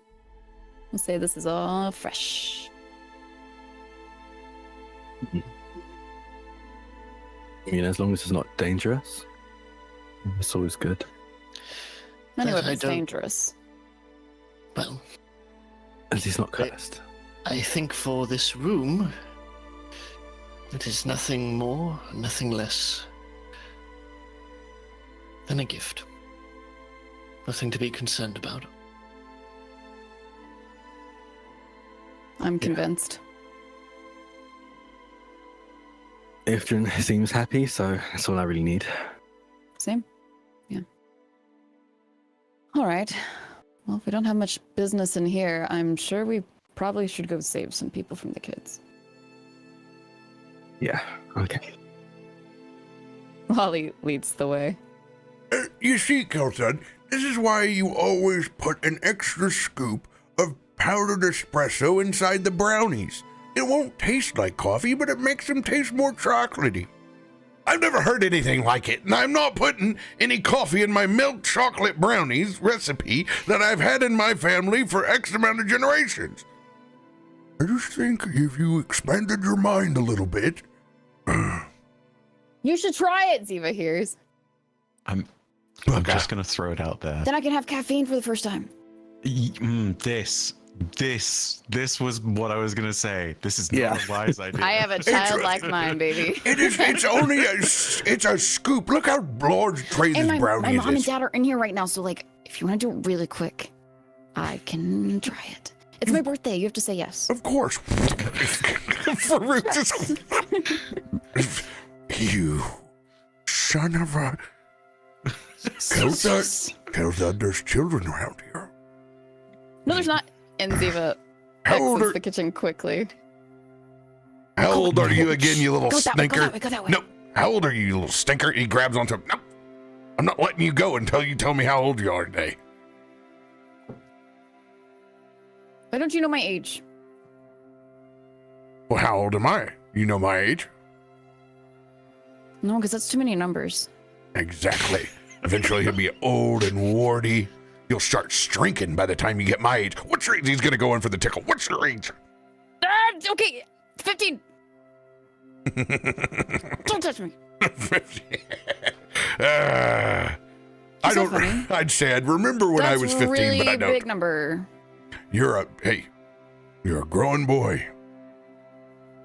That's why we have to cook so much in here today. That's why I need caffeine. You don't. Thank you. And he runs. He's like, I'm getting out of this. Farouk! I think as you run out, you run right into Kallisto. Dad, Mom. Hey, kid. Myshkin? Did I have to greet our guests. Myshkin, so good to see you. He's like looking up at his dad, and I lean into Zoltan as Colby. That weird cat guy's back again. Let's totally pull his tail later.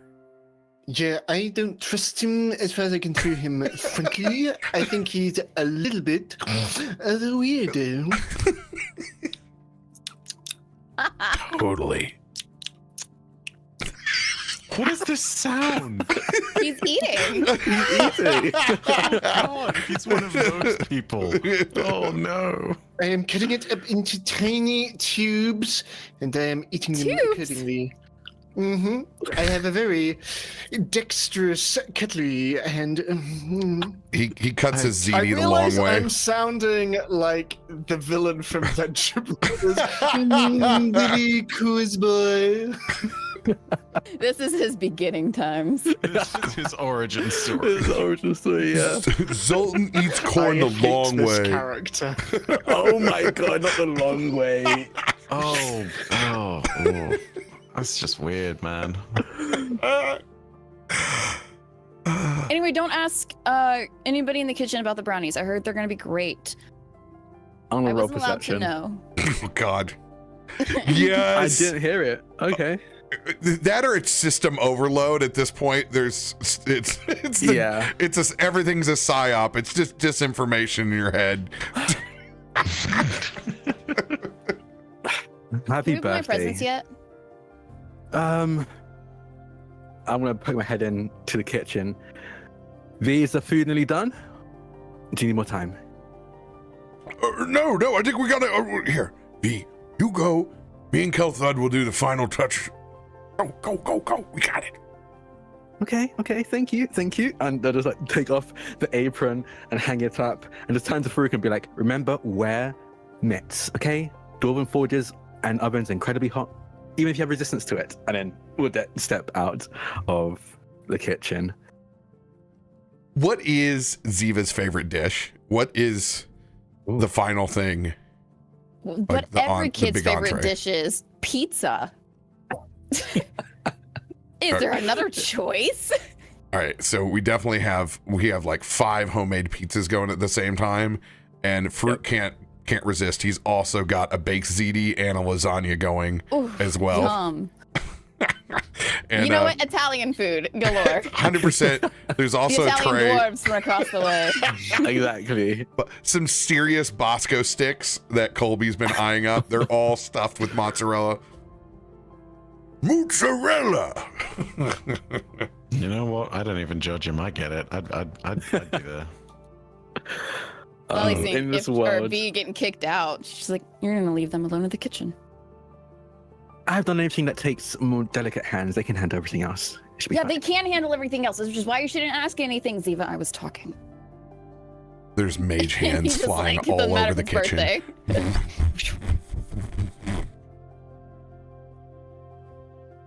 Yes, Kallisto, what do you need? Ziva here is excited to open their presents. I feel it'd be best if we have everyone around for that. Just wanted to check. Presentine, open it up and see what's inside. That's what I want. Please, pretty please, can we just start? It's been so long. I've been awake I woke up very early. It's been a few hours, but okay, we can open up the presents now. Hold on, before everybody starts. Hold on, I've been waiting for this whole time. As I come out with my apron, I throw off my bandana. Okay, we've had a lot of good events inside this room. It's crammed in here now. There's people everywhere. Yeah. How about we treat ourselves today? And I am going to go over to the room of requirement and open it up. What is Ziva's favorite pop culture? Do they Can you like? elaborate? Do they Fantasy Gundams. Do they enjoy a Wizarding World fantasy? Are they more Beyblades. sci-fi? Oh, yes. but they're anime. Yes. We'll open up the rumor requirement, and there is a massive long table, as everything in this room is Beyblade themed. There are stations everywhere. It is the arena with a built-in giant table in the middle for everybody to enjoy this party. You can elaborate and add to anything that you would like inside this room, but it is decorated for Ziva's Beyblade birthday party. Damn, now Beyblades are canon in this world. Perfect. Kid me is unbelievably jealous, by the way. God damn, this sounds awful. Drak, we're gonna need you to write the mechanics for Beyblade inside of 5e. It's very funny you're saying this because I'm actively thinking about how this would work. Imagine my lack of surprise and my delight. I could see Beyblades being like an actual weapon or tool used and like enchanting it. I'm thinking it's about fantasy it. enough. The creatures could actually be seen, invisible. Yeah. I'll think on it. Kelthud versus the Skyguard. Faroük we're bringing all the food in and loading it up. Come on. B and Ifrit. I think you definitely. I forgot to like roleplay that, but I think before all of this had happened, there was like a hushed conversation between V and Ifrit to be like, "Where did the room come from? I didn't remember paying for any renovations." And Ifrit's like, "I swear I don't remember it either. I was working on a sword and the room appeared. The room appeared? You're telling me a whole room appeared while you're working on a sword?" It's weird. I know. I promise I didn't do anything. We don't have the money to put. I'm pretty sure the room is magical, so I don't think we have the extra funds to make a magical room, let alone an extra room. I promise it was all the sword. Okay, I believe it. I'll believe it for now. We're gonna look into it a bit more later. Now? We have a lot on our plate right now. We've got a lot of people to master feed, foods to cook. But later, we're going to talk a little bit more about this and figure out what we're going to do next. Because if it's just a magical extension with a whole forge behind it, we're probably going to think about how we're going to be, I don't know, prices for your work now. We're definitely going to bump that up a little bit more to make up for the better tools we're using. Okay, let's celebrate Ziva's birthday, okay? That's on a wives conversation. My husband would never respond that much. Like, that's two women for sure. Eric's like, yes, dear. And then at the end, I love you. And I was like, okay, I love you too. Thanks for listening to me. And then they'll join. And I think as they enter the room of requirement and see a different room, because I don't know if they really clocked on that it was a room of requirement, like, because when they opened it, and every time they opened it since, it's always been a forge. So they open it like, this isn't the forge. And looks at V, and V's just shaking her head and just walks in. She doesn't say a word to If, just walks in, shaking their head, and will help power the foods and the drinks and get them into this party room as well. I just want to say you start hearing the Beyblade theme. Like you start hearing the guitar, the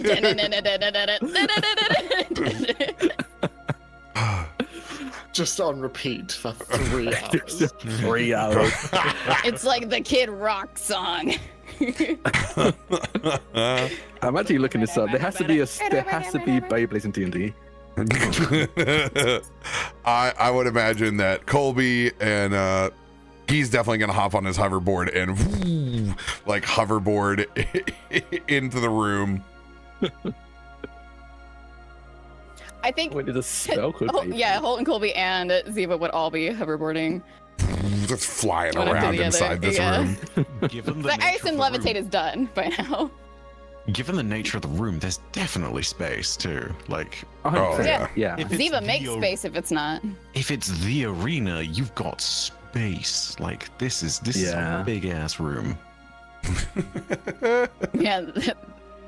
Nope, don't make the comment, Sam. Well, you have to make it now that you mentioned not making it. No. For the sake No, of and brevity, it's not family friendly. That's the okay. everybody Fine. is going to make their way in to Ziva's custom Beyblade birthday party. Everyone is set. Everyone has food in front of them and drinks. It is time to start giving gifts. I think the parents will go last. I think that makes sense. All right, Ed, Life, we need to roll off for this. Oh, Alright. okay. Highest will go first. And there's good music. This is your first Beyblade battle. Oh, look at that. Wait, what? 6, 9, 6. Nice. Nice. Nice. We're adults. Yep, we are indeed the adults in this room. They say looking up the Beyblade theme tune.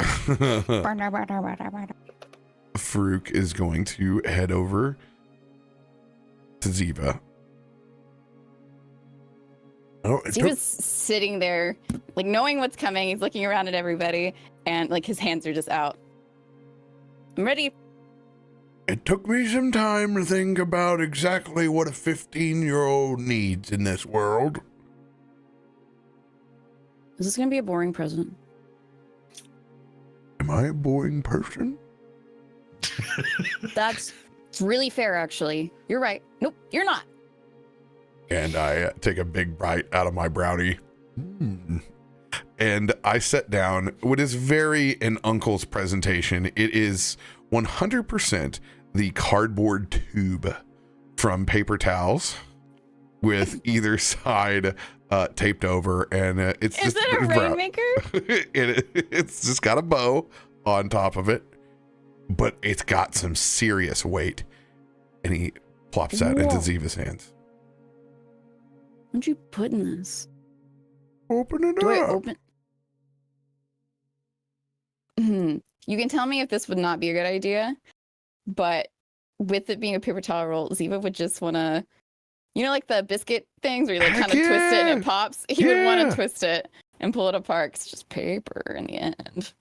Absolutely. So he does that. What happens? And it unravels. And the weight of this object that is roughly wand length hits your hands. Well, just because you've shown quite the arcane prowess. Thank you for noticing. Doesn't mean that you're not going to be required to pull some mechanical weight at some point in time. And after all, a fusing of these worlds is the times that we live in. As there is a +1 Artificer's multi-tool. Ooh. Oh, cool. Now, I have specifically set parameters on part of the multi-tool of which you will have to sit down with your mother and father. So any of the access to the blades, because I always view it as like a Swiss Army knife and like a multi-wrench. Parental controls. 100% has not got the merit badge yet. This is so cool. He starts like flipping it in the air. How old Western film with a gun. It's like, so thank you. Since it has a little bit of Ziva's magic in there, it has the mending property Ooh. built in it as well.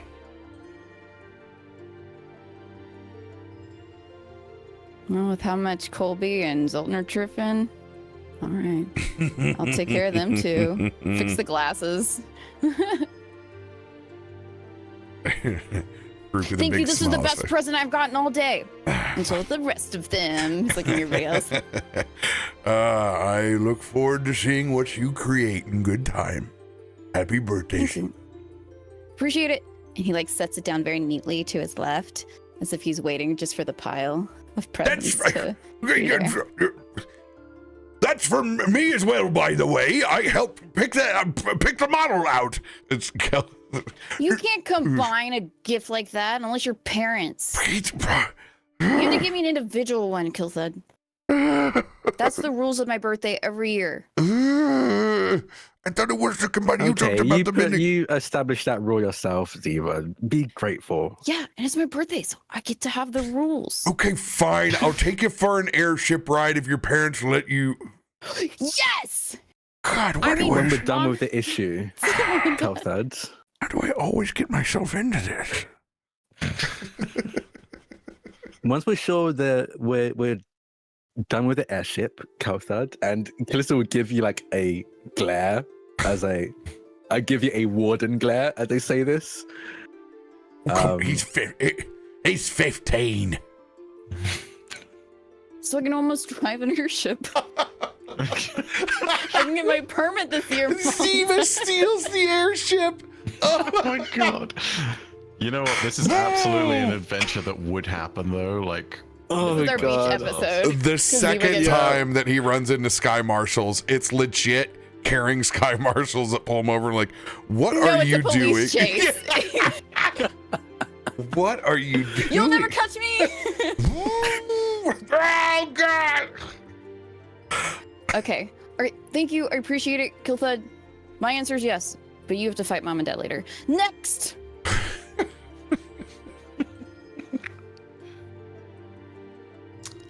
Ed, should we flip coins to see which of us goes first? Yeah, okay. I'll go tails. Before you guys go, we'll take a quick stretch break. Hey. This is one of the ad plays.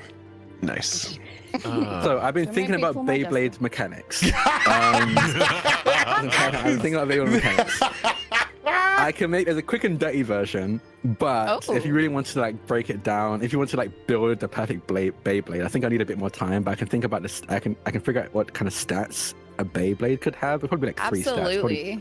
Powered by the Apocalypse. We want specifically the full version for this to drop inside of Stormforge.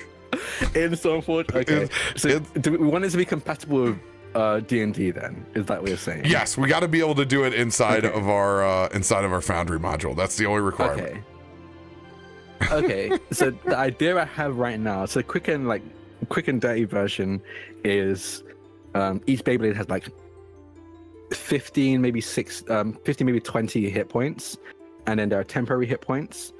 And the temporary hit points represent spin or momentum.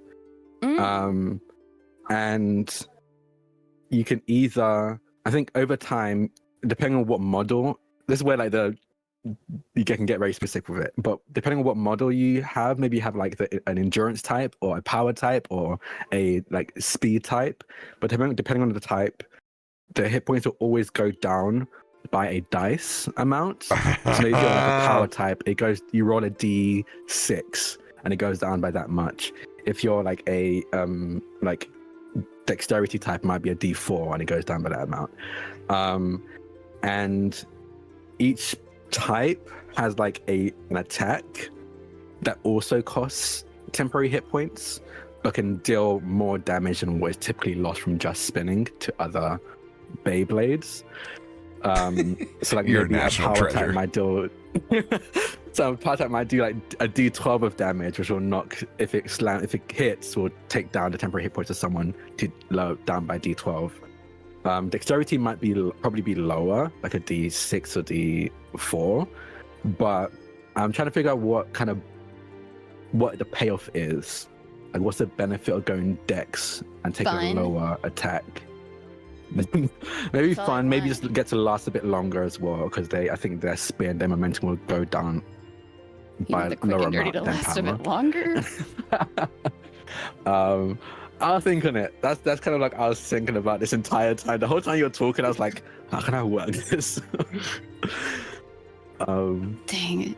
This makes me so nostalgic. I haven't played Beyblade since I used to play with my ex-boyfriend. We would do it at church every Wednesday night. It's so fun. It is the way of the 10 Lord. since I've last even heard or seen anything to do with it, and it's cool. So memories. good. I played it in Big Bad because I brought You a bunch to Big did. Bad and they had a little tournament with everyone. It was very You fun. gotta do a class Since this year. I think I might do like an actual event. Like it's gonna be called Big Bad Beyblades. Fuck yeah, dude. And we're gonna do that Big Bad. No, Like, no, that's Big the goal. Bad Babes. BEYS. But yeah, I wanna make it like a proper event. It's gonna be interesting to do because there are so many types of Beyblades out right now, and they all have like differing levels of power in a ring, and I want it to be fair. So I'm probably gonna have to like make it like standardize it in some way. But I think I'm gonna make sure no one's betting money because I think that's illegal. That happened last time. It got to the point only illegal where if you people get bet caught. money. Sam, no, allegedly, don't do that. That is not advice. Is Loa here? My lawyer friend, are you here? I only do crime in games, never in real life. I'm fully gonna after this. I'm gonna sit down and think about Beyblade rules. Sam No. gonna sit down and look up your record. See if that's Wait, what? true. Or did you lie Oh, to look at me? your record. Wait, you I have know a you're a different criminal. I don't need to name? look you up. Yeah, actually, that's called my maiden name. We tend to have two. Sure. Maiden name. I Okay, did grow more up like- under another name. More like Whoa. alias. Whoa. I think I want to look for like I might write up rules for Beyblades for fun, but I also want to write up rules for Beyblades for like an actual combat. Because like if you think Yeah. about it, Beyblades could be very dangerous in a fantasy world in actual combat, and I think that'd be very fun. Even in the show, it was ability. really dangerous. These kids are getting that like, is true. People are dying. brutalized. People Yeah, actually it died was from the gun, horrible. Yeah. Which is why probably we loved it, and now we are the way we Yeah. Same with Yu-Gi-Oh. It checks out. Yeah. Apparently, Violent. I think I found really interesting was first the Yu-Gi-Oh comics. I think it's like Yu-Gi-Oh! Zero or something like that. Well, apparently haven't read it, but apparently were like really gruesome. Like, Ooh. yeah, like people were like, it wouldn't just be like go to Shadow Realm if you lost. Like it was like torture. You would like be losing limbs and people were actually dying. What was this Apparently called again? I think it's Yu-Gi-Oh! reason. Zero. Actually, I need to read it as well. I think it's Yu-Gi-Oh! Zero. I think. Yu-Gi-Oh! Season love- 0, is it? I love these nostalgic moments. But yeah, apparently the Shadow Realm was actually a censorship for the English dub. in original Japanese, they just died. Like you would just go to hell. And then they were like, this is too much for kids, so let's call it the Shadow. So you were technically watching people die, but they just called it the Shadow Realm. Yeah. Hmm. Yeah. They were just way more upfront about it in Japanese, apparently. That tends to be true for a lot of their content, though, from that time at least. But Yeah. The censorship, when I hear about the censorship in like the English-speaking countries, it's kind of wild. The there's a lot of Sailor Moon censorship there, is very too. funny. Yeah, oh, for sure, 100%. But I remember, because I didn't have a channel that played Cartoon Network when I was young, and I remember. sorry. I know, but I remember Eric didn't either.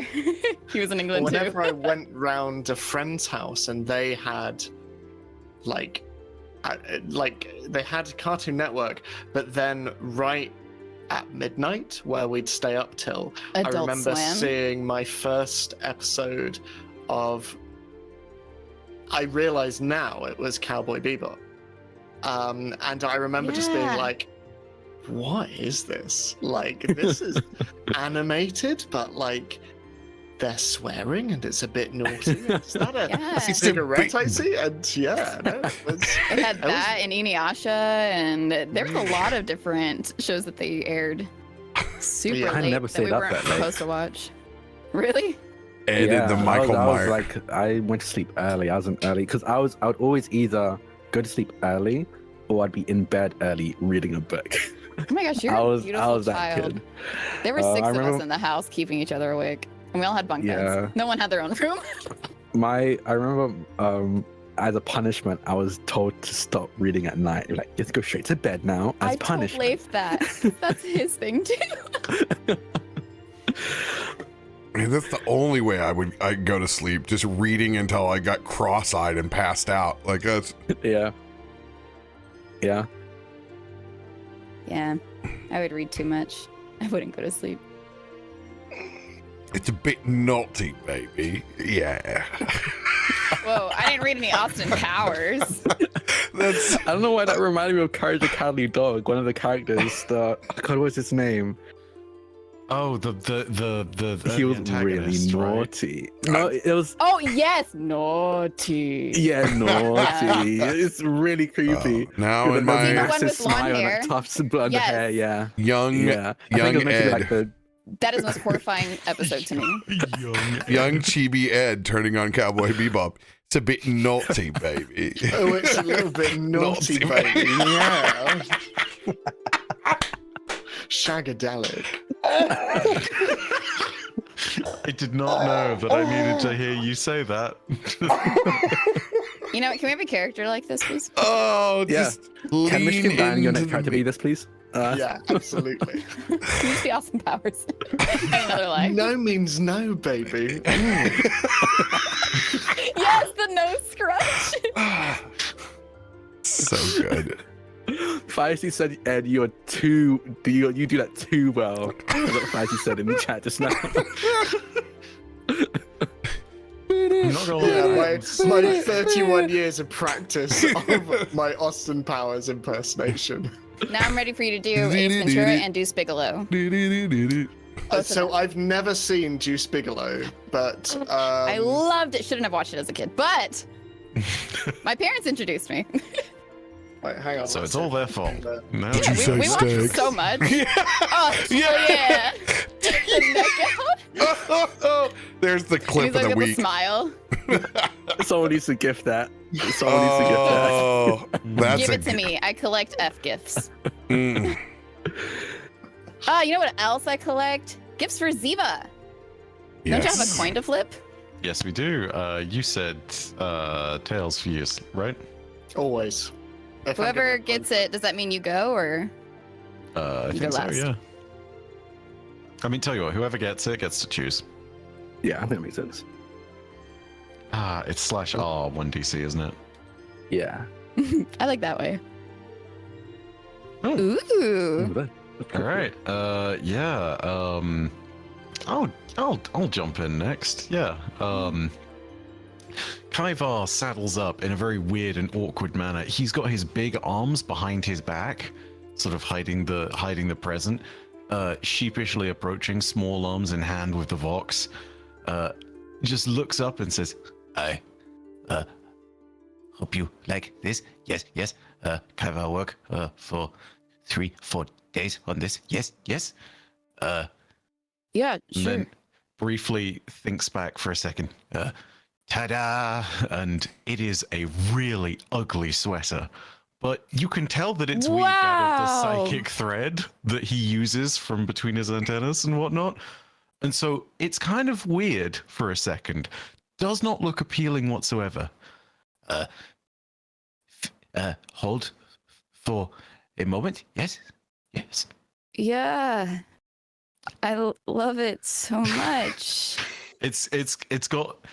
Okay, so hang on. I need to double check all the way back because it has Ziva written on it. It looks like child scrawl because Kaivar this is not his language. He doesn't. Yeah, it's very much like a, oh my god, what the heck has just been done kind of thing. Go ahead. Even like, thanks, an avocado. Yeah, that's exactly it. It's vaguely like that. Oh god.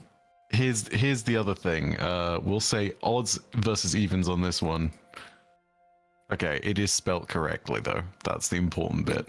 This is why I asked. It's Zavi. Oh, it's words. It was going to be Ziva with an X or a Z. That's why I asked at the end of last session. He probably would have thought that's cool though. No. Because it's still at least pronounced Ziva. The other one would be disrespectful. Zavi? Who's that? Zavi. Who the hell is this kid? But no. Once he sees the name, then I think that he would smile a little bit. Oh, that's me. Yeah. Thank you. Have they taken? They've grabbed it in their hands now. I take it, right? Yeah, he's holding it up, looking at it. Go ahead and roll a perception check for Ziva. I think I've been giving him a +1 to perception. 20. Oh yeah.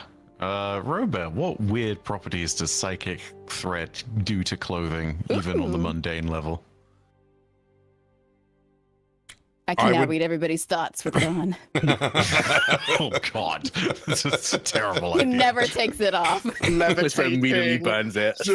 He turns from Ziva to Professor Xavier. Oh my god. His eyes begin to And glow. that's a throwback to our conversation before. Yeah. I would say that it manifests the most innocent of intrusive thoughts. Oh no. Wait, hang on. What does that look like? You need to expand on that. I'm not sure. I'm not even sure if I know where that goes. Keyword innocent intrusive thoughts.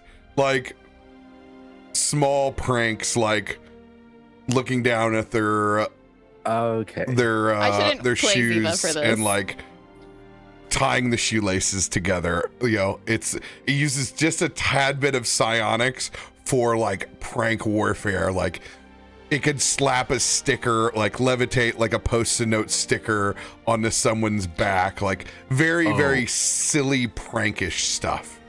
Instantly, Kaivar's antennas start to tie themselves into a bow. Like immediately, no questions asked on that. Just sort of Sam has two so big many eyes intrusive looking up. thoughts. They're going to come out. I have to hold myself back. Would, because you put some psychic thread in Myshkin's scarf, would that have any effect on Myshkin? I mean, maybe, but this is entirely made out of it, right? As Yeah. opposed to patched up. So, DM's discretion on that. But yeah, if it manifests Myshkin's intrusive thoughts, good God. There's a Die. Yes. Well, thank you. I appreciate that. And he's folding it very nicely and setting it to the side. Next. Myshkin just sort of smirks to himself a little bit and stepping forward with one final look towards Kallisto and Loluphia in just sort of a, are you sure? Lolly nods. Professor gives a small nod.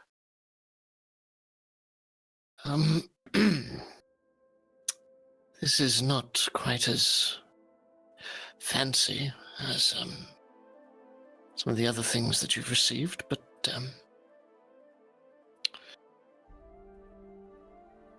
I was around 5 years younger than you are now when 10. That's I mouse. was 10. When I first started to take my own steps down the path of magic. Are you giving me something magical? And he looks up at mom and dad. Do they know? They know. Yes. This is not a path to be taken lightly, and I know you will not tread it frivolously, but consider this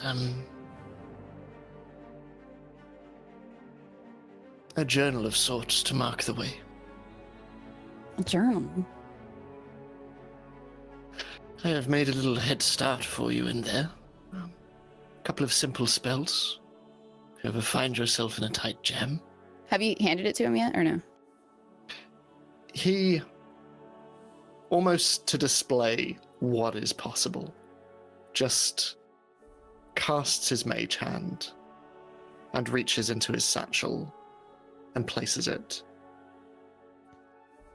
in his palm. This is pretty cool. He's flipping through it. You said there's 2 spells? 3. So there 3. is there's prestidigitation, and there is mage armor, and there is shield. Okay. Dude, This is where re- was mage this is armor really on cool. my part? Thank you. I really appreciate it. This is really nice. Oh, And it's really pretty. it comes from my own book. You know,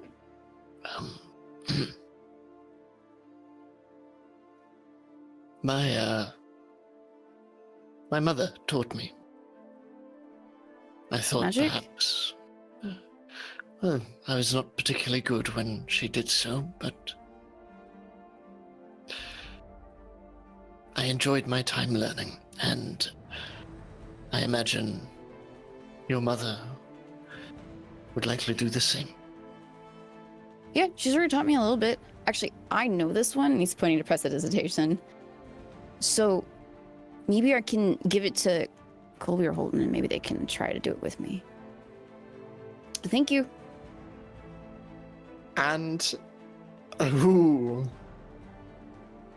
I think Myshkin is going to just lean in and try and whisper something in Ziva's ear. He leans in too. It's very obvious, I think, to everybody, but he was too far away. I'm gonna roll a sleight of hand. Nope. Oh! Can I do a second sleight of hand because I'm leaning in too? Sure. I want to roll perception as Kallisto. What is this man telling my son? I don't see Nothing. anything. Oh! Damn. Oof. Myshkin just leans in and whispers, well, in that case... No, she's talking to you. You know, you have to get the bracelet up now so that we can be No, prepared. okay, We but wonder I what it thought- is. I Yes. thought Efton had it. And Ziva's leaning in. What? Well, in that case, I owe you another spell.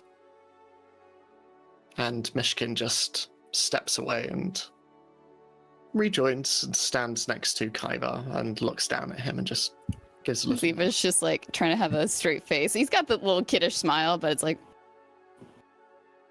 You get a nod back from Kaivar. It's like he sort of joins you in a what you can interpret as like a very proud look, a proud stance of like, yeah, we did good. you know. That is a very pretty bow, Kaivar.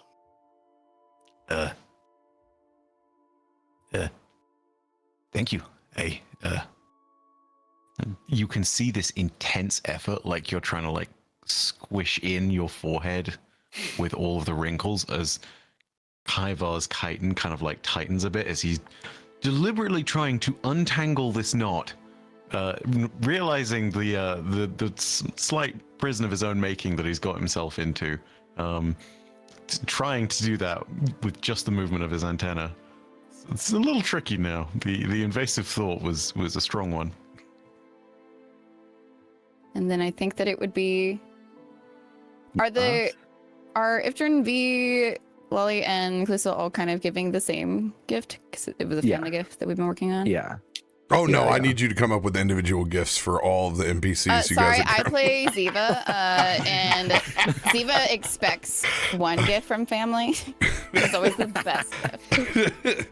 And Sam ain't got time for that. I know. Kelthud combining the gift because I forgot one for him really set the precedent. That's right.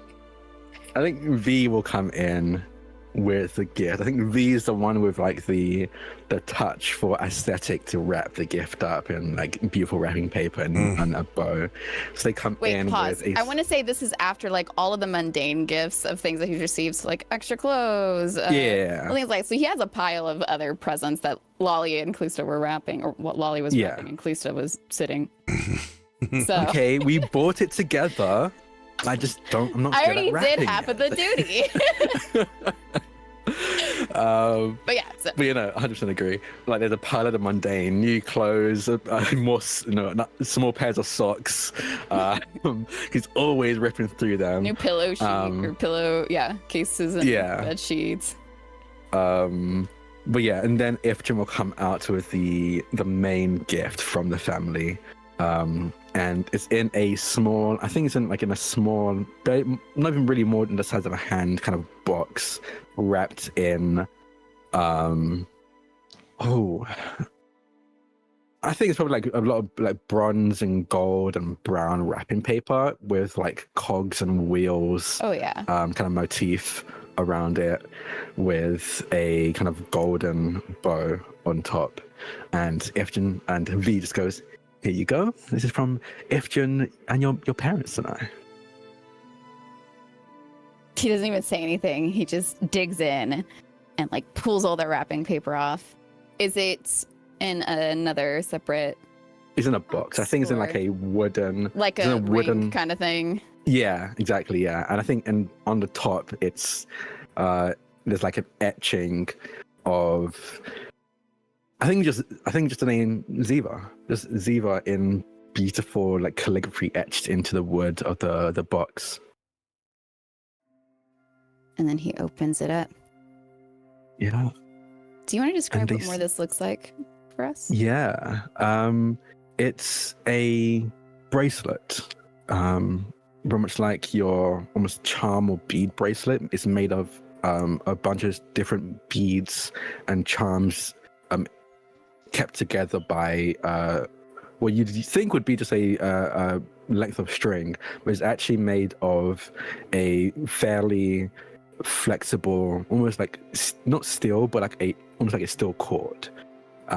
Flexible, able to shift and bend with the shape of Ziva's wrist, and each bead that it's made up of is a different precious stone or gem or metal that we, Loluphia and Kallisto, have found on our journey this year as wardens. And we just kind of compiled it, brought it to Ifrit, and Ifrit would shape and chisel and carve it into the size necessary for this bracelet. Amongst them, you can see the metal of the lightning rod that we got from the airport, that Loluphia got from the airport from Myshkin's batch. One of them is a piece of the obsidian carved into the shape of a bullet that's been added to this bracelet, as well as other gems and rubies and crystals and emeralds and precious stones. And I think the moment Ziva holds onto it, there's almost like a not pulse, not like pain. It's almost like a tickle in the back of the hair, like behind the eye, just for a split second. Like an energy. Yes, like an energy, as Ifrin's edition almost attunes to Ziva, and you can see Ifrin to the side just bouncing up and down on their feet, kind of watching Ziva's reaction, and doesn't even wait for Loluphia or Kallisto to speak. Just go. It also has a spell in it. It has find familiar. You can have a familiar now. It's to keep you safe, so if you're ever in trouble, you can send your familiar out, and then they can come and get to us and tell us what's wrong and where you are and lead us to you. How do we pick one? Do I just pick one right now? Just pick one. Just what do you want? I mean, for now, it can be very fluid and flexible. Once you pick one and stick onto it. I have an idea, and this is where my roll comes in from last week. So I pulled up a chart of familiars, and I did a 1 through 20, and I rolled a 4, and the fourth on that list was a crawling claw. So it's like the thing. The thing. Yeah, thing from Adam's family. From Adam's family, has a creepy, crawly hand, and you see him just like, I can choose anything. Wait, I saw something the other day, and he just manifests this claw, and it's kind of hairy looking, and like its nails are long and really grotesque. And he's like, oh, that one's a little weird. The nails get shorter. That's we can ask where Ziva just saw a severed hand the other day. Like, is no one gonna? No. He saw a familiar. Oh, okay, all right. Yeah. Okay, that makes it a little bit better. But wow, damn. I'm just going cutting hands, baby. Still. Kallisto just stares at Ifrin, and I think even Ifrin's like, oh, okay. He's like watching it, just kind of like, he's just like messing around. And Kallisto just goes, and that's gonna tell us where Ziva is if he's ever in trouble. And Ifrin's like, I'll be honest, I thought I was gonna pick an animal. Lolly goes, at least it's not a poisonous snake. It's gonna crawl up and point. And it's crawling like around him right now, and he's just kind of like watching it. The good news, it can totally still change into something else. Maybe a little less creepy in public. If you want a creepy mage hand, that's one thing, but that's even creepy for me. Myshkin deactivates his mage hand, looking at this. I love that the mind of Sam is what terrifies you all. I don't think I'm terrified. I think Kallisto's annoyed that this is not. He was like, okay, if it's gonna help, you'll be safe. But a crawling hand that can't even communicate is not gonna help. It can pick up a phone and call 911. We use sending stones. What is he gonna say into the phone? I don't know that part. That's not my problem right now. It's a problem for another day. Thank you. But yes, it doesn't just do that. It's also spellcasting focus for you, not the hand, the bracelet. It should help with your casting of spells and learning of them. So I'm cool to start learning other things. Kallisto takes a deep breath. Like fireball! They just hold onto Lolupia's shoulder. Please. Her hand is just like face palming her face right now. I've got to teach him. Yeah. You can learn new spells, but only spells that Loluphia will teach you. Okay. Thank you. This is really great. These are all very great gifts, and I appreciate all of you except for Holton and Colby. Where's my gift? The one that's not covered in pee. There was a gift covered in pee? I'm just kidding. Thank you. Colby's mouth is full and he's just staring like, more for me. It was a joke. Haha.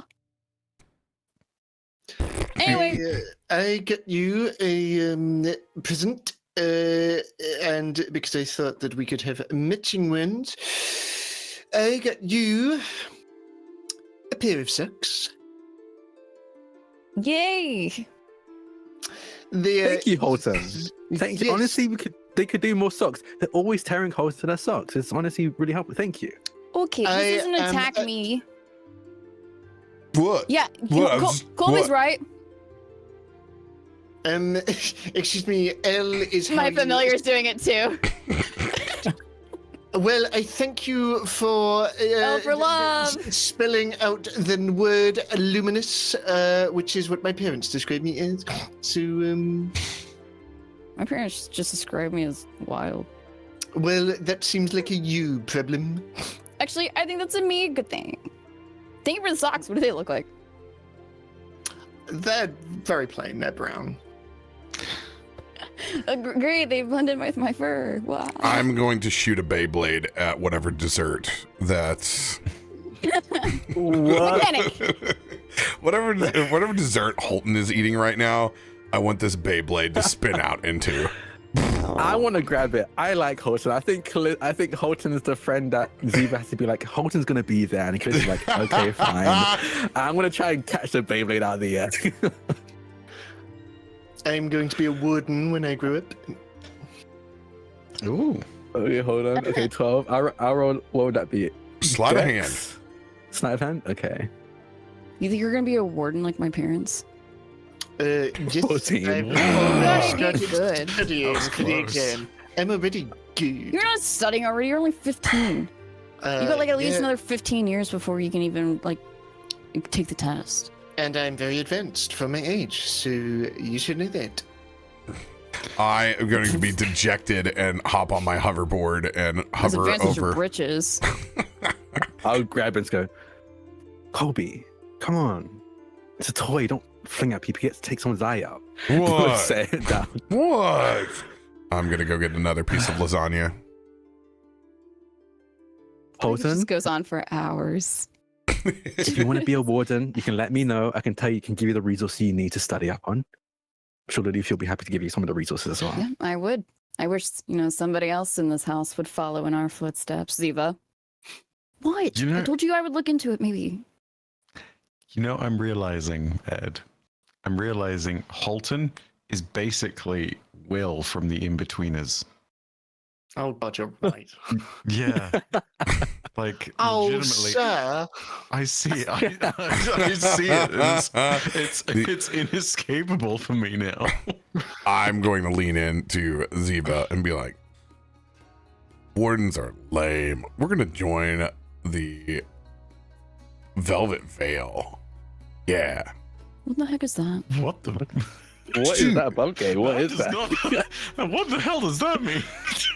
That is the Investigators Guild. Okay. Okay. Are they basically Could've like fooled me. wardens without as cool titles? No, like, we're going to actually, like, solve crimes instead of, like, Yeah, that's what my parents do. yeah, but, like, With more intensity. Have you seen them like battle? I haven't either, actually. But, well, no, I saw a little bit whenever you saw a little bit too. we're going to, like, solve mysteries. You know, it takes more than just one day. Not when both of They're us are still on the working case. on the one that we.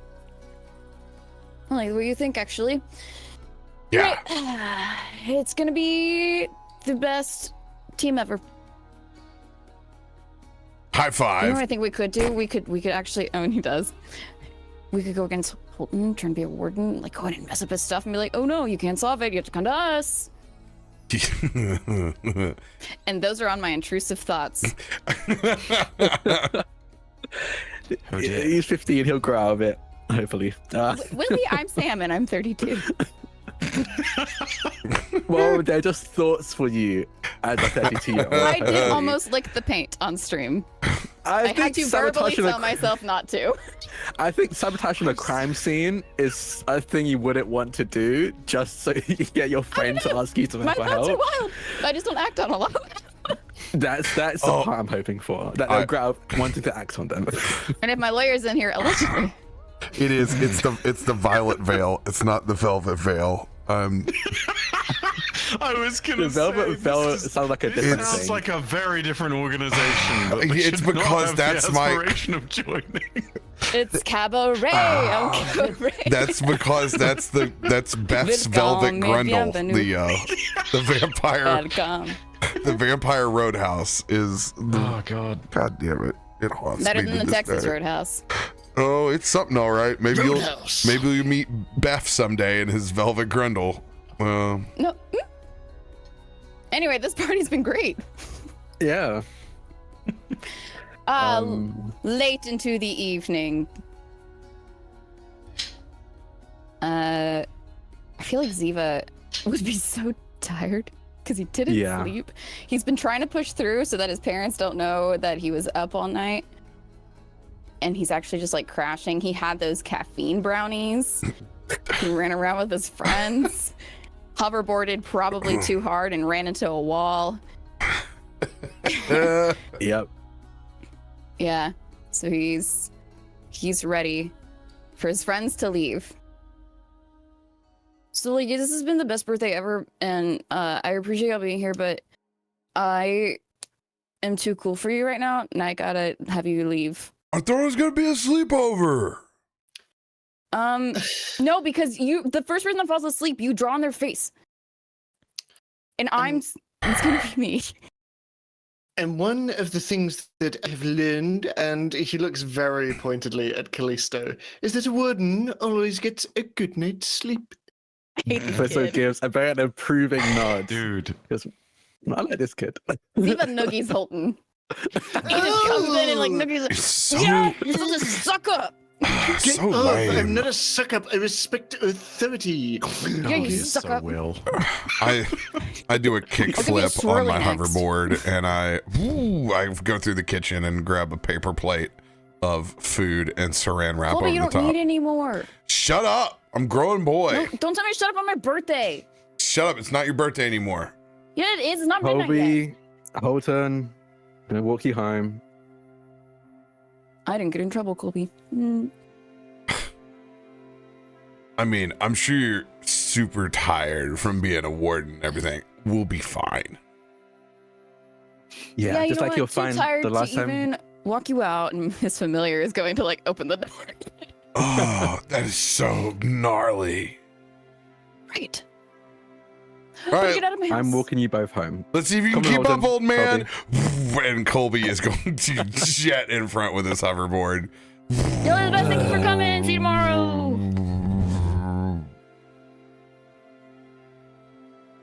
And I'll walk Colton out and keep an eye on Colby as he's hovering ahead. Nerds. You do. You have this adorable bonding moment with Colby being an asshole. So, what is it that made you want to become a warden in the first place? Well, my parents always said that they showed me kindness and kept me safe, and I should pay it forward. And being a warden has felt like the right thing to do. And as you hear that, as I lead Colby out, as I lead Holton out of the forge. Chef's kiss, you two. I want a side adventure where, as a second job, Cuddles is a substitute teacher and ends up Oh my in the same class as Holton and Colby. I want that. I want that someday. 'Cause, oh my goodness. Patreon Ko-Fi exclusive. That's the charity episode. Mm-hmm. That's the that'd be actually fun, you know. Yeah, that's a great opportunity to see Cuddles get bullied and outsmarted. It's gonna, you know what it is? It's gonna be, are you smarter than a 5-year-old or whatever the show is? Are you Fifth smarter than a grader. 5th grader? There it is. It's good, A yeah. 5-year-old. Cuddles needs to be the den leader for their Cub Scout version of God, Wardens yes! of Wardens Oh my Academy. Yes. That's 100. Yeah.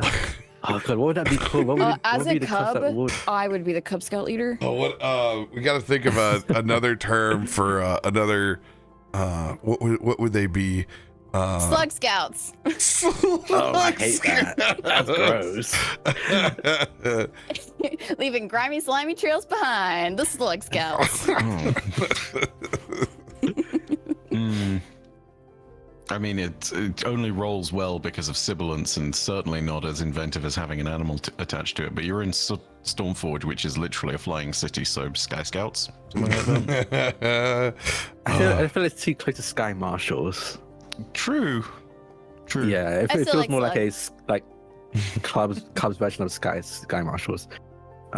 Slugs is gross. I don't like slugs. Oh, I'll slug you. Get a step stool then, because you can't reach. Rude. That was mean. How? Because it's not true. How dare would you say Sure it that is, about? None of you can prove it. No, I think have that was a pictures, gut but, punch at you know, Seum. whatever. I know you pictures of Bife and RoBear also hugging like me and Becca. Mm-hmm. Yeah, it was very much. Anyway, Ziva's rubbing his eyes, and I'm not tired or anything, but I'm very out of it. I'm gonna go to bed. This is a great birthday. Thank you for everything. My belly's very full.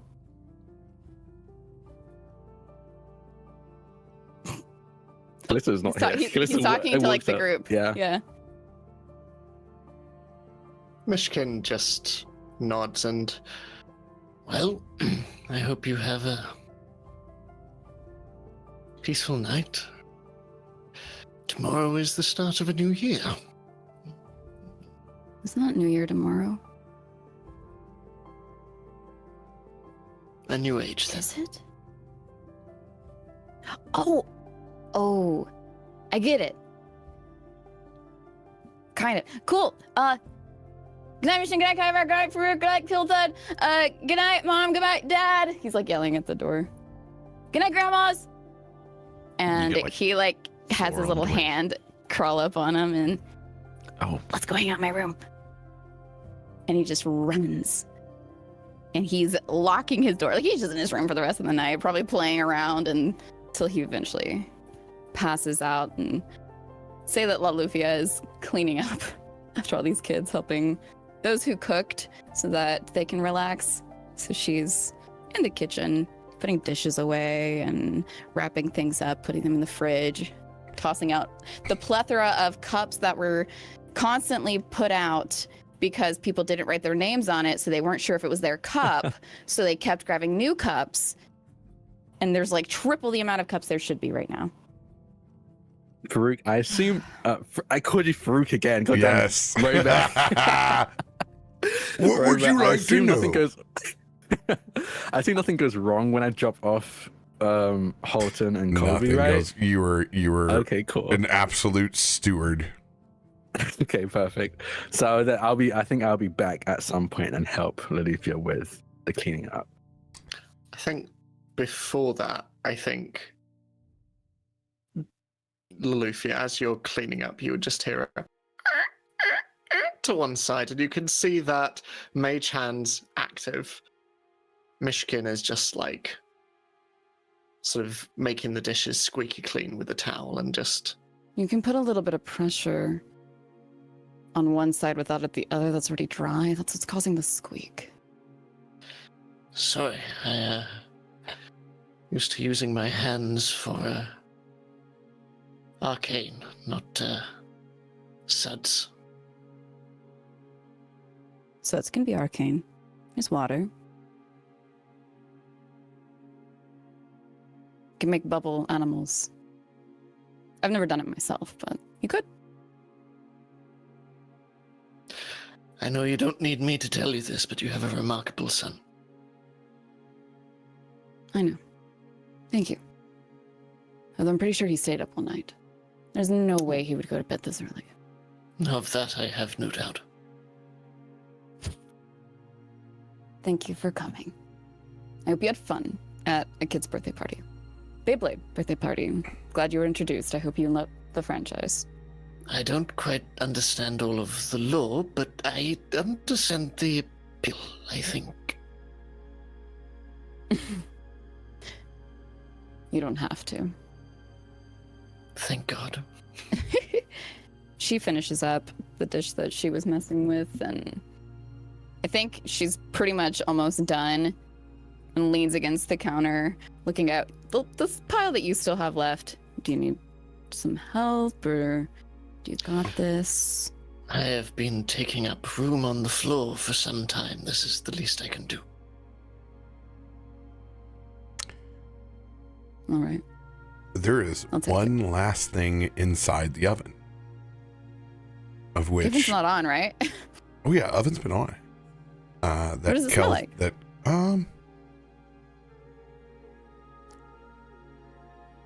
Do you want me to roll to see if I recognize it? it just smells the faintish bit of olive oil.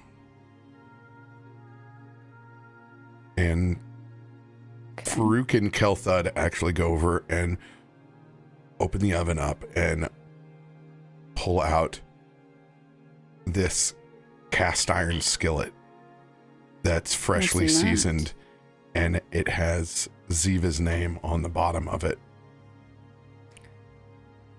Well, when he gets time to be a little storm warder running around, he's gonna need a good cast iron skillet to learn to cook in.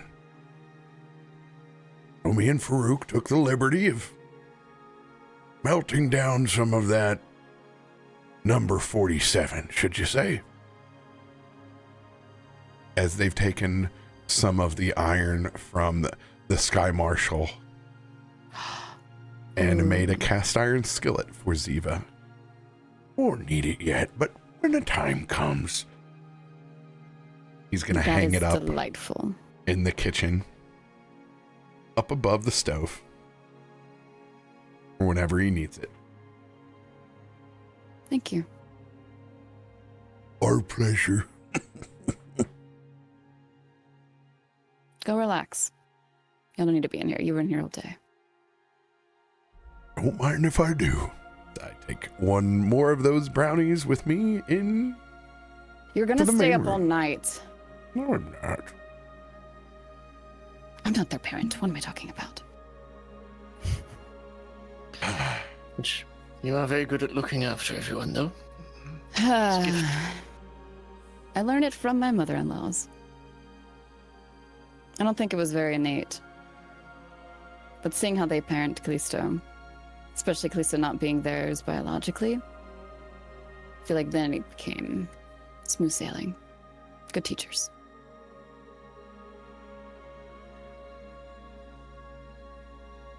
Kallisto, Yes. what mechanical devices are inside of the Amber Forge? So like beyond like swords and stuff, what like actual machinery, you mean? What bits of Stormforge technology are utilized inside of this household? For instance, everyone in Stormforge has a good and working clock.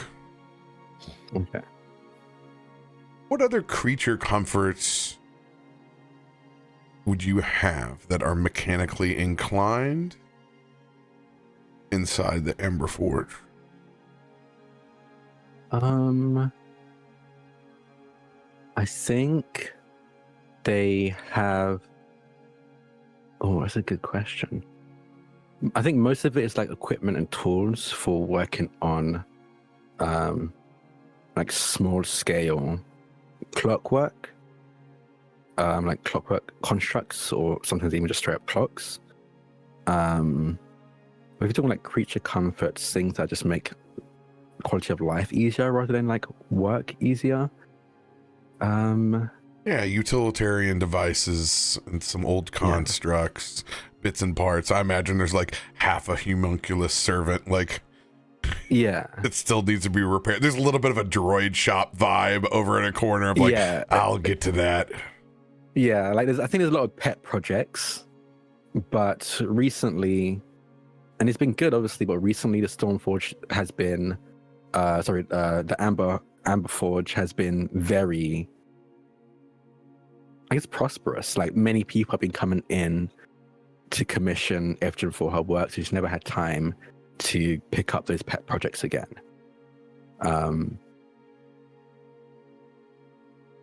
I noted. Can't think of anything else though.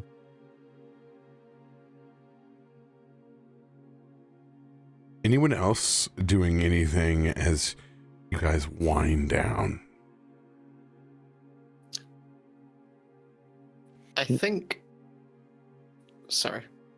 Oh no, I was gonna say, I think Kallisto will be back by now. And I think would help Loluphia clean up. Whether it's just clean up the room or washing the dishes, all of that stuff. And I think while helping Loluphia, he'll just turn to her and say, "How do you think that went?" His birthday party? Well, yeah. I think it went as good as it could have. Nobody got injured completely. Yeah. Might need to check on Colby later. His knee took a good scrape. Yeah. I told his mum as well, so I think she'll hopefully be checking up on him as well. Sativa liked it, you think? Absolutely. I know that kid inside and out. He was overjoyed. So much so that he stayed up all night and went to bed early because he was so worn out. Oh, he really went to bed early. Yeah. Well, God, he really was up. he's in his room early, we'll say. Okay, well, I'm not going to complain. But that's good. I'm glad he enjoyed it. We didn't have as much time leading up as we did the previous year, so I was worried it's a bit rushed. That room of requirements is very helpful. We didn't have to at all. Yeah, no, that was a huge help, and I'm still very confused about how it happened, how it's there, but I'm not gonna. Everything seems calm about it. I know so you've I'm not never gonna heard this question. term before, but she leans in and is like, it's called magic. Yeah, I know. I figured as much, but it just seems magic is usually, intentional. Yeah. Well, anything your mom touches just turns to gold. And she helped Myshkin with that sword. Yeah. Certainly makes sense. Something even better came from it. Yeah. Are you alright? You're thinking about something. Yeah. I don't know. It seems fine, but it just, that sword was from a disciple of a god. So by extension, that room was a gift from a god, and that. Ah, I see. Well, it doesn't seem like you have to pay any patronage to it, so I wouldn't worry too much. Yeah. You should rest. I can do everything else here. Oh no, I am very energized. I don't know what it is, but suddenly I feel very electrified after all the energy that was exuded. So I'm kind of taking it all in now. Okay. You guys can I was smell exactly the what I said. rain as a small storm begins to roll in. A bit Oh, of maybe it's thunder the in the lightning. background. That makes Yeah, you usually feel get like this electrified. when, yeah. We're usually able to tell when a storm is coming by how energized you are. Yep, I love that. That's actually canon now. That's why I just threw that in there. Like, does your knee hurt? No. Loluphia is just very energized right now. So it's going to rain soon. It reminds me of Mean Girls when Karen is talking about it raining. She's like, I think that there's a chance of rain, and it's actually raining. Well, I'll help out and help you with this excess energy, and then you're supposed to get back to work tomorrow. Yay! We have to have our audience still. Yeah. Hopefully Cuddle's got all Probably the speak to- paperwork done. Oh, I'm certain We did he has. majority. He's very diligent about that. Yeah. Yeah, I think we did a good amount, and Cuddles is very diligent with paperwork, so I'm not too worried about that. It's more the actual audience that I'm a little bit nervous about. Well, you speak very eloquently. I think it'll be fine. And you've done this Thank you. for too long. Yeah. Yeah. They just really piss me off sometimes, so it's going to be hard to hide that. Oh, I can't stand majority of them. Yeah. But that's why we're good at our jobs. Smile Yeah. and wave. Smile and wave. Oh. I think we'll just continue cleaning up. Yeah. I feel like they would like eventually kind of, you tag team that side, I'll get this side. Yeah. And they're going into different rooms. So y'all would see them busying sometimes next to each other, and then one's across one side of the Ember Forge, someone's upstairs wiping down the handles. Yeah. Anyone else doing anything? I think probably just leaning out an open window and just enjoying the rain. Sorry, that's not what I expected a cat to do. You know what? Lolly's going to say that. Expect a cat to do that. I'm not a cat. Sure. A little bit. As T smiles and turns away, you would probably notice more prominently as the rain falls upon his fur and flattens it against his skull.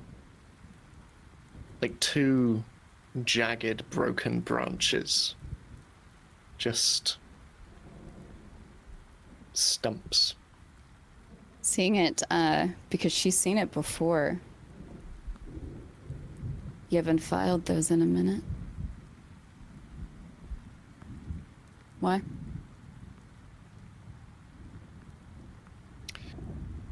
Well, we've mostly been running from one thing to another, haven't we? Yeah, but you've had some downtime the past 2 weeks. You're not doing it for a reason. You were very private about it before. And it was only by sheer luck that I saw you do it once.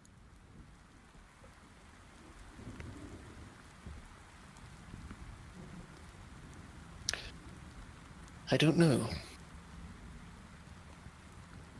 That's fair.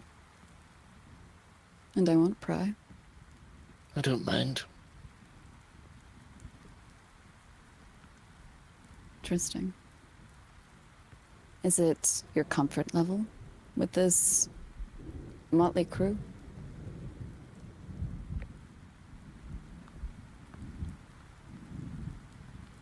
I feel like I can be myself.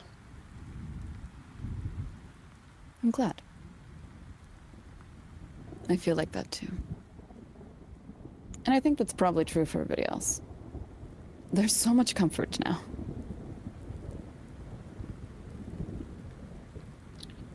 When we were flying back, you said you used to be angry. Why was that? I don't know. It's a very odd sensation, not knowing what you're angry at. Which is why I don't hold on to it, because I don't know what it was for. I just know it was there. Maybe still is, but it's not prevalent in my feelings. So you don't remember birthday parties? No, I do. I told you before that I was raised by wardens. Had a great birthday parties, always had a lot of kids with me. But before that?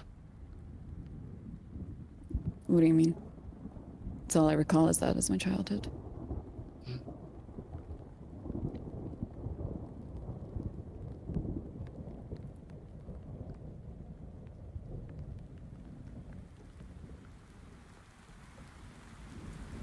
What are you asking, Myshkin? She leans in, kind of looking at the rain now, too.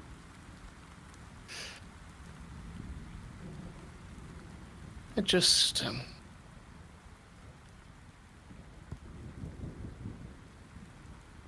I want to help if I can. I don't know if that makes sense, but It doesn't. no, it probably doesn't. But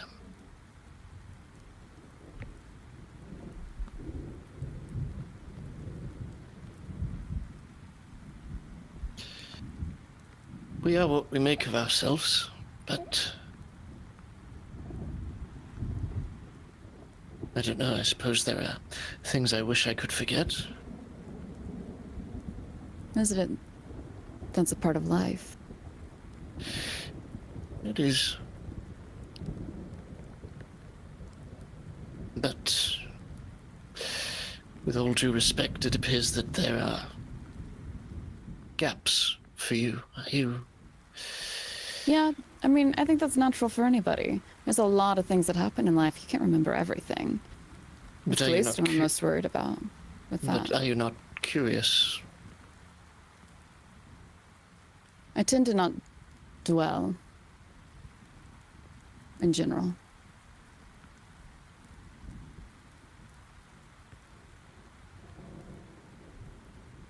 In that we are opposites, I think. I know. Hmm. You do it enough for both of us. You and Kallisto, actually, y'all are very similar in ways that you both probably don't like. No, I wouldn't tell him that. I'll tell him. Do you want me to go tell him? No. Bring him over here. I know he's in the other room. I can hear him. Let if he's sitting down. them help.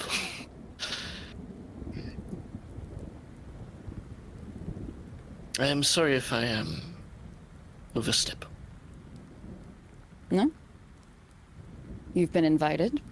I just told you we're all very comfortable. Every question is allowed. And if it's too much, I will let you know. I trust you, Myshkin. And I don't say that lightly.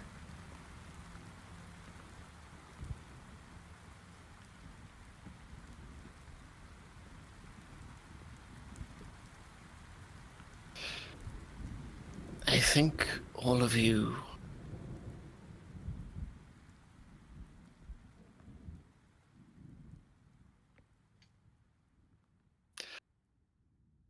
I don't feel shame with you. I'm glad. I think shame is something that is instilled in us as we grow up. I never really had it when I was young. Shame or the lack thereof.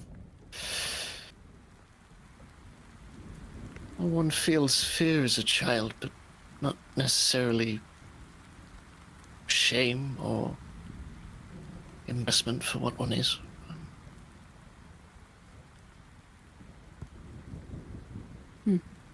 My mother's instilled that in me, I think. A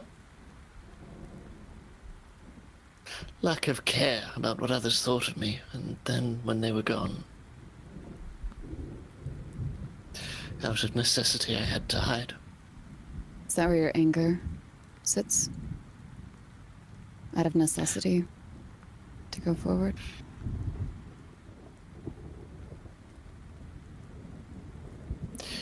My anger lies only with those who took them from me.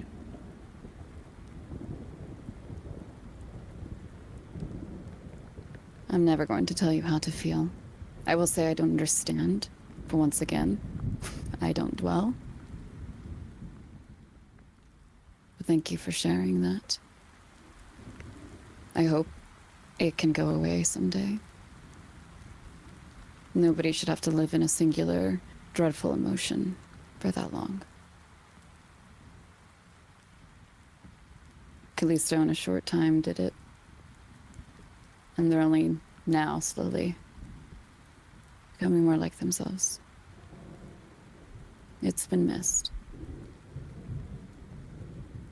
What of you?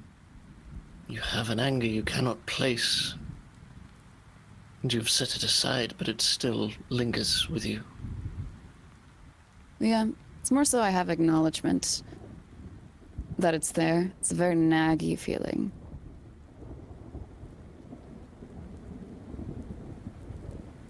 But just because I don't remember doesn't mean it was probably even bad.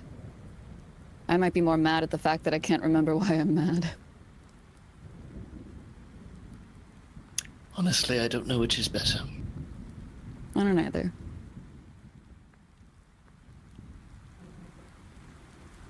You know whose emotions I can't pinpoint?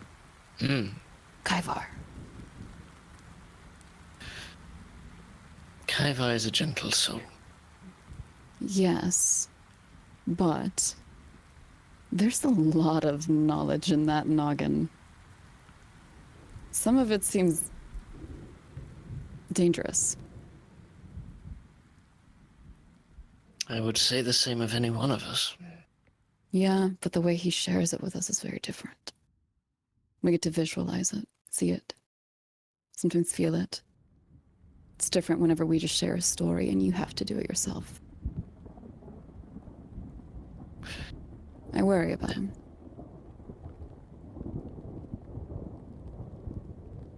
Where are you two having this conversation, by the way? Just near a window, probably near the front room.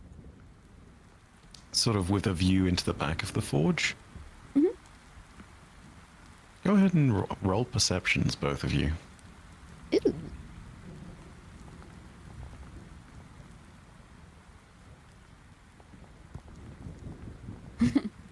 We're too engulfed. You do not notice it, and Kaivar's not explicitly trying to hide. But if you had passed, you would have seen Kaivar picking up his book, hovering at the door for a second, and then opening the door to the room of requirement and closing it behind him. Kallisto might hear that, though. That's all you, Drak. I'll roll it, sure. Or depending where Farouk is. Yeah, I mean, whatever, you know. Because we only, like, started separating. Oh yeah, I hear all the that. calls. Hell yeah. Mm-hmm. Do as you will. It's not explicitly in an attempt to hide. I think stealth is just for the sake of, like, bleh. Before you can fully make it inside the room of requirement, I need a perception check from Loluphia and Myshkin. I don't like that. 22. 20. On the Natural. 20. on the grand scheme of things, What do I see through storms? this is the important one to get good rolls on. Hell yeah. Probably, yeah. She's in her element. This is her. She's energized. The fur on Myshkin begins to statically charge.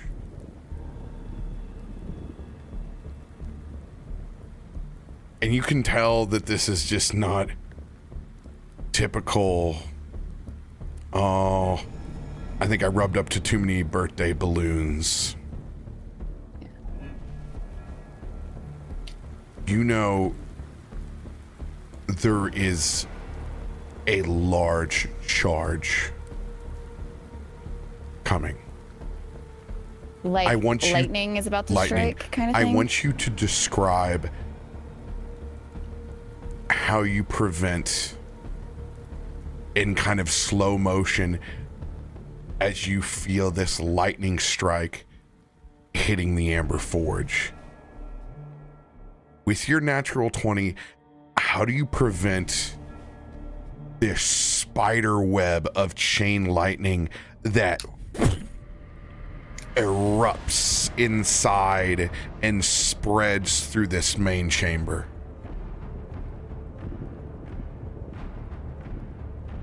How do I prevent it from hitting inside? Or because we're leaning out a little bit? How do you prevent you- your friends from being hurt by this?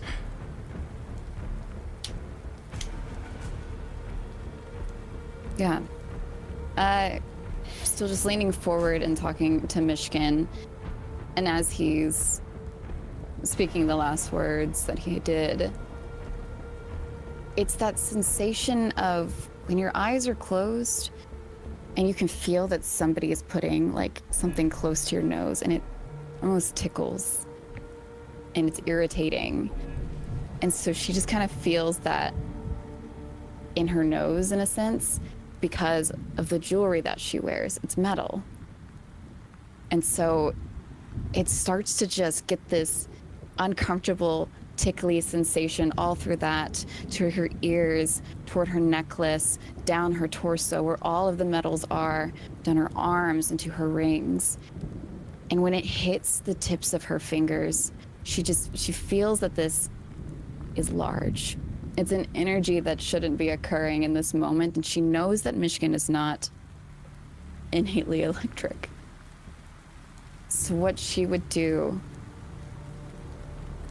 is almost cut you off with whatever you had last said before she grabs your shoulders and pulls you away from this window. Get away. And she would run past you and go outside of this door. You don't have this time. This is just a simple reaction. Then she would pull him away, stopping the explosion of chain lightning webbing. It is unlike anything you've ever seen. Yeah. Could I have her attract it to her rings? To be able to displace it in another direction as she grabs him. As you try to pull as much of this lightning into yourself, it is endless. This web of lightning extends throughout the entire chamber. And as you glance and look around, Kallisto's eyes are white. Myshkin's eyes are white. Kaivar is frozen in place. Faroük is frozen, holding this mid-brownie. And as you take a breath and open your eyes, you're no longer in the Amber Forge. You're in a room that you've seen once before.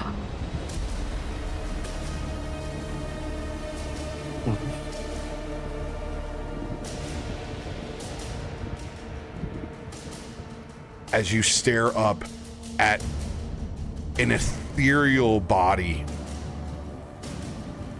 in a room that is created by both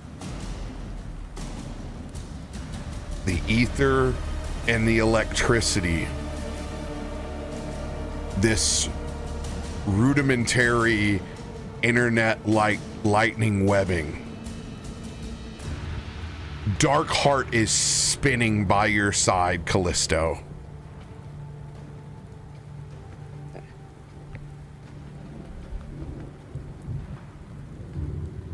This will grab onto Dark Heart with one hand, not drawing it out, but just holding onto it. And I think I don't know if I've actually ever asked. Has Dark Heart been speaking to me telepathically, or has it been an spoken out loud conversation whenever we've spoken? I think it was out loud because I heard it once. It's telepathically, but you have heard it once. Yeah, you heard because it of your connection. Yeah. Okay. Okay. So yeah, as I place a hand on Dark Heart, I will try and communicate with it telepathically and just say, "What is this and where are we?" Dark Heart does not respond for the first time when you've evoked it. That's all I do in that moment as I try and stand tall and by Lolufia's side, staring down this thing in front of us. Is everybody in here with her? Yes, everybody is with you and conscious as you look up at this creation of man, machine, and aether. Somewhere between the material plane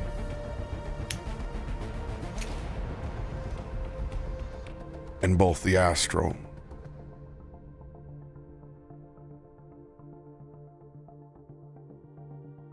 You have seen this room all once before in the images that were shown by Darkheart. And as you look to these machine-like heads that are on either sides of the wall, you see the one that is missing.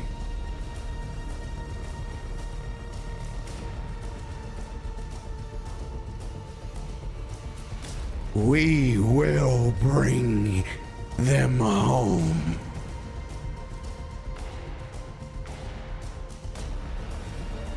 And Darkheart begins to glow with the face of that faithless AI. And then all of them around. We will bring them home. And that is where we will pick up inside of the lightning web to start next week. You are not in your physical body. You are in an in-between existence. This would be very similar to hacking Purgatory. or net running inside of Shadowrun. Okay. As the intelligence has reached out to find you for the first time. Oh boy. Oh boy. Hey, my clip can hold at least 12 extra heads. I'll take all of these on.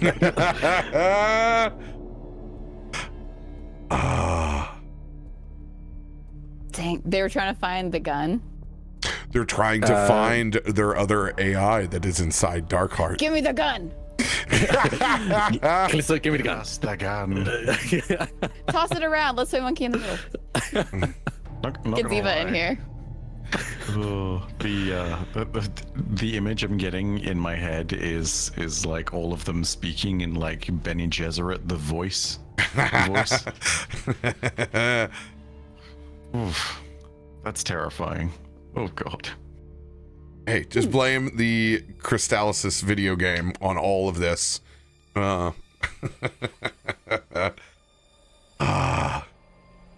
We get to pick up with a little conversation next week.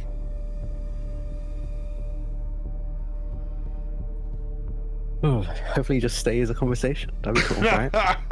It could. Hey, we did it with a god. Do you have another ring? I mean, yeah. Yeah, do you got Yeah. Anybody got a ring? Rolls. Yeah, you can. Got a couple. Can you convince them I that do they're too. stuck in this ring? Yeah, you know. I can't take my rings off. The best part is, this is neither your physical body nor their physical room either. Yeah, that makes sense. The good old lightning web. We'll see what the repercussions are of this next Is week. everyone connected through Lolly right now? You are all connected through the lightning web. You guys did not take any psychic damage getting to this point. You're welcome. Thank you. Nice time to Thank you. roll a 20 there. Sam. Hell yeah. 100% a great time to roll. I probably should have my character short rest mechanically. I mean, long rest mechanically. There we go. We've long rested. Yeah, we have. I just haven't done it on Oh my character sheet. yeah. You were not properly at 22 hit points. For Yeah. Yes. Oh, yeah, I'm at 20 right now. Oopsies. I'm at Definitely. 15. There we go. Long rest yourselves. There we go. Wake up refreshed. You guys get to meet Cymric next week. The Grafter of Realities. Oh, that's a title. I don't like that Okay. title. I don't like that title. My mum's name is Ifrit. Okay, we're just throwing names out. My mum's name is Ifrit. So what?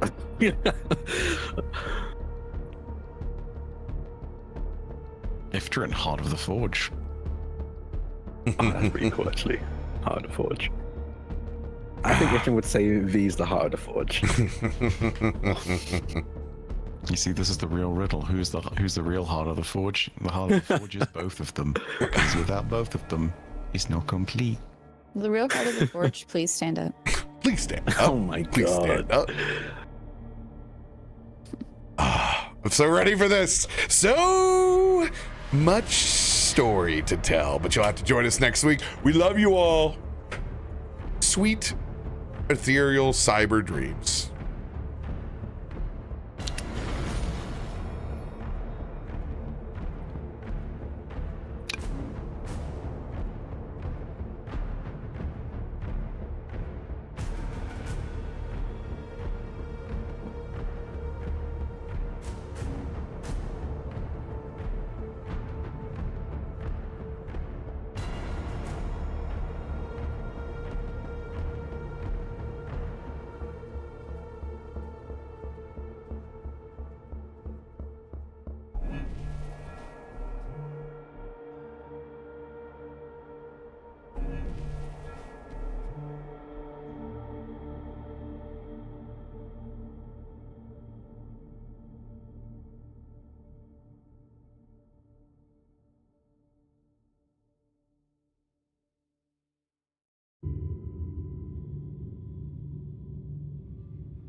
What's going on, everybody? CaptainRoBear crew here.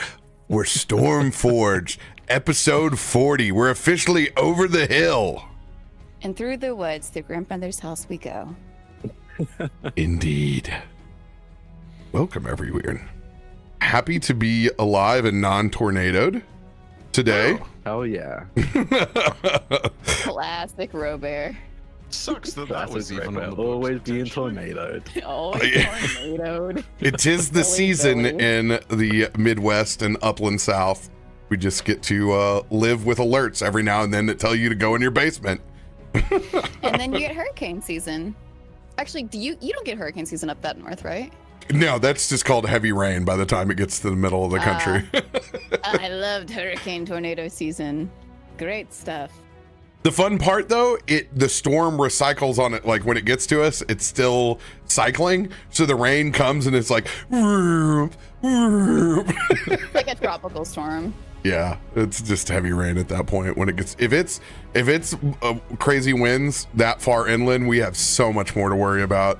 Coming from the country where the greatest natural disasters we have are floods, your country is persistently terrifying. How You know the how hell? large we are? You're the size of California. I too would only have two different things happen. But no. So I went through Hurricane Katrina and Rita back to back in a 2-week span. Those are both some of the largest hurricanes. Yeah. Wild time to be a kid. Going through such tragedy. It's not a if, it's a when the New Madrid fault line eventually goes active again where I live. But essentially, my area will become liquefied because if you are not on bedrock, you are on sand here by the Mississippi River. And the last time it went, the river flowed backwards.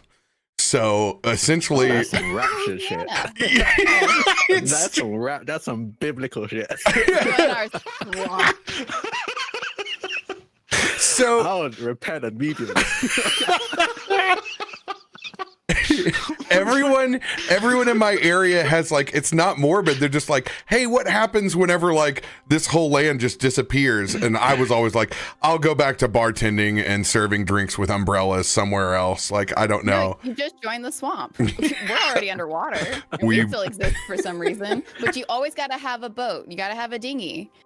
Because whenever the hurricanes hit and the floods, how is she gonna get to your bus stop? You gotta boat through your front yard. I got wild stories growing up in the South. To go South. to your bus stop is so funny. Yes, there's no excuse. Get to school. Your buses are free. In California, they cost $400. They're not free, actually. They usually cost like £1 or something.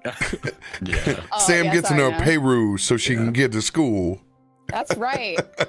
Love you, Louisiana. Mm-hmm. Change, please. Drak, on reflection, I think I might join you. I will set up the funding and nonsense as long as one of us gets to choose to be the preacher each week. I'm down, frankly. I think we go biblical and pray that we've taken it in the right direction.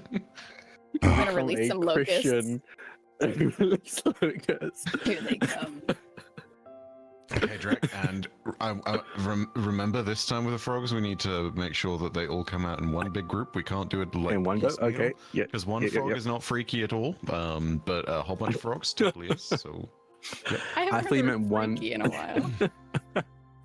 I have been in a storm that has rained frogs before. Oh my god. What? It picks them up like you have a yeah, it picks. you have them a up and water just- you have like a water sprout that goes down the side of the Mississippi or whatever, and yeah, it picks up all the frogs and they're like, "Ah!" legitimately one of the only this is so weird. My dad recorded conversations with his great grandparents at the time being, because it was like everybody was trying to preserve what memories they could from them. And yeah, this is one of his only stories that he could coherently remember, was the time when he was alive and he saw it rain frogs. When the time he was alive. yeah, like they're not big ones, like they're like the tiniest, like they're small little, they're small frogs, but yeah, I have seen it. It doth indeed happen. It doth indeed get biblical. Yeah, let's do a charity stream where we just tell stories of our childhood. Weird phenomenon. You don't have to go to the Appalachians to get weird, boy. I'll tell you all about the stories. Back in my day. Who's got big announcements other than raining frogs that they want to hit up the audience with? Do I 15 projects, 3 of which I can speak of, one of which is commissioned. You can But see the mental sieve just going. Pick 2 that are your favorite to talk about right now. the busiest man in the business. I think you trying to figure out what announcement you want to do for the projects, at very least, you need to take some sympathy, because for them, you are the great filter. You are their Fermi paradox answer. Like, you need to understand the responsibility that lies with you. Someone else go. I'm still thinking. I'm so sorry. I will go because we have something very pressing. So if you do not know, Edward Spence over here GMs a show that is in its 3rd season called Eden Falls, which is a charity-based TTRPG using the system Tales from the Loop, and it happens every Tuesdays over on Twitch.tv/Wounded Warrior Project, which is also who I work for. So we fundraise for our warriors and their families, and also have those live donations affect our games, which is silly good times. It's a lot of bad stuff. Content warnings for you, really. But even though it's on Tuesdays, we missed a session, so we have to make up to be in a certain timeline. So tomorrow, if you are feeling cute and quirky and have nothing else to do, you can come over there for season 3, chapter is that 8? Oh, and we only have 2 more. You don't have to have watched the rest of the stuff to be entertained, so it'll be an entertaining session. Actually, they all will be. But regardless, yeah, that's what I got to announce. I was going to announce that. I know you were. That's why I was like, I'm going to do this time. So I have something of Drak's to announce, actually, that pertains to the both of us on Monday at 7 p.m. UK time, which is 5 p.m. 2 p.m. Eastern, and Something Pacific. 11. 11 Pacific. You can check out over on the RP Geeks Twitch channel a brand new 4-episode miniseries of Orbital Blues Black Star. It is sad space cowboys, and Drak is reprising a character that they've played once before over on the My First Dungeon podcast, which, if you haven't listened to, is absolutely phenomenal. And it was a very hard act to follow up, but we have a really beautiful 4 weeks ahead with some very emotive storytelling, some very fun characters, and an incredible cast as well. So do check that out. I'm gonna check it out so hard. I'm so excited about this. I know what I can talk about. So Thursday over on Cellular's channel at 8 p.m. Eastern, we got the finale of Our Lives After, a Fabulous Ultima and Isekai campaign. So you don't want to miss out on that. We're gonna say it was saying it's the finale of season 1. So we might have a season 2. Who knows? Who knows? We'll see. But check that out. It's going to be intense. Our GM Emma has made sure we know that going in, that there's a chance that some of us will be rough at the end of it. So check that out. And on Saturday at this would be what, 12 p.m. Pacific, I believe. Tell me the other numbers and I'll help you. It's it'll be 12 p.m. because it's 8 p.m. my 8 time. 8 p.m. UK. 8 p.m. my time, so 12 p.m. Pacific, or what, 3 p.m. Eastern. Over on Big Bad Online, me, Stella, and Hamna are going to be doing a panel about getting your TTRPG APs funded, getting miniseries funded, and giving out some tips and experiences that we've kind of learned and figured out along the way through trial and error to help people kind of skip the error part of it and try it out themselves, and hopefully get their ideas and actual plays funded the way we managed to, for the most part. So check that out. We're going to be handing out, we're going to be giving out, it's going to be mostly what we taught in Big Bad in person last year, but for anyone that couldn't go, we're going to be doing it in this online version on Twitch, so check that out this Saturday. And I think that's everything. Yeah. Oh, also vote for your favorite TTRPGs in the Crit Awards. Literally everyone here has done really cool TTRPG stuff, so if you want to vote for them, do it. Crit Awards on Twitch. Yeah, even Stormforge. I am in a very fortunate position where I have voted for every single person in this call. I did too. Wait. That is Me the quality too. of work that everyone puts out. I need to get the easy links for everybody. Wait, hang on. All the campaigns we've talked about, I've also put in there. I'm sorry. I'm gonna totally ruin that statement. I'm not up for anything, am I? Because if I am, I have not heard of a damn thing. You won't know for a bit. So right now we're in the nomination section where people can nominate people, and then it'll be shortlisted where people actually reach out. I legitimately not a clue, and I was like, no, there is no way. I'm in far too talented company to even be considered. Like, not no. even. Stop that. You are incredible. The least talented at this table is me, so you should stop. Stop it. What are you talking Oh no, that's what about I'm with saying, your because mouth? we're so excellent. So it's not even noticeable. I'm gonna defer to everybody else and say, hell yeah, follow along with it. Definitely jump in with everybody who is doing things on the doing things on the awards, because support your TTRPG creators. Other than that, streaming again, I guess. I don't know if I actually said it. I finally have been freed from purgatory and have fiber internet at last. And despite all sorts of chaotic IRL life nonsense going on, I have been able to sit there and figure out at least a few basics with regards to what I would be looking to do going forward on the streaming side of things. And whilst I need to do a bunch of setup stuff, the look of it is that it's just going to be real nice and chill, and I just want to have a very, very calm experience that is not necessarily tied down to my main game. So, like, that's going to be real nice. It's going to be fantastic, hopefully. Yeah. it's just going to be real good because we get to actually relax on stream doing things. We love that you have the option if you want to. Yeah. And I can actually do nonsense again. Oh, yeah. No, I won't lie. I would have gotten so much more nonsense done this week if it wasn't for other IRL pressing things. But you know what? We have options now, and that feels cool. Like the ability to know of like, hey, next week I could jump in and potentially start this. I don't know. Possibility of being there is awesome. You too can let your community down softly by suggesting that I might stream a certain day and then have literally no energy or time capacity to do it. We love letting our folks down. Let everybody down slowly. There's just a always pressing to be determined BG3 stream that could happen any week if it's available. Yeah. Oh, that's one of the things actually. I want to see if I can nab, I don't know, anybody, like just literally anybody, any human, to sit there and play an on-stream on-a-mode run of BG3 with me, because my off-stream runs of it are fantastic fun. And you know what? The pressure and the idea of like, hey, let's do all the build crafting nonsense and become stupid powerful.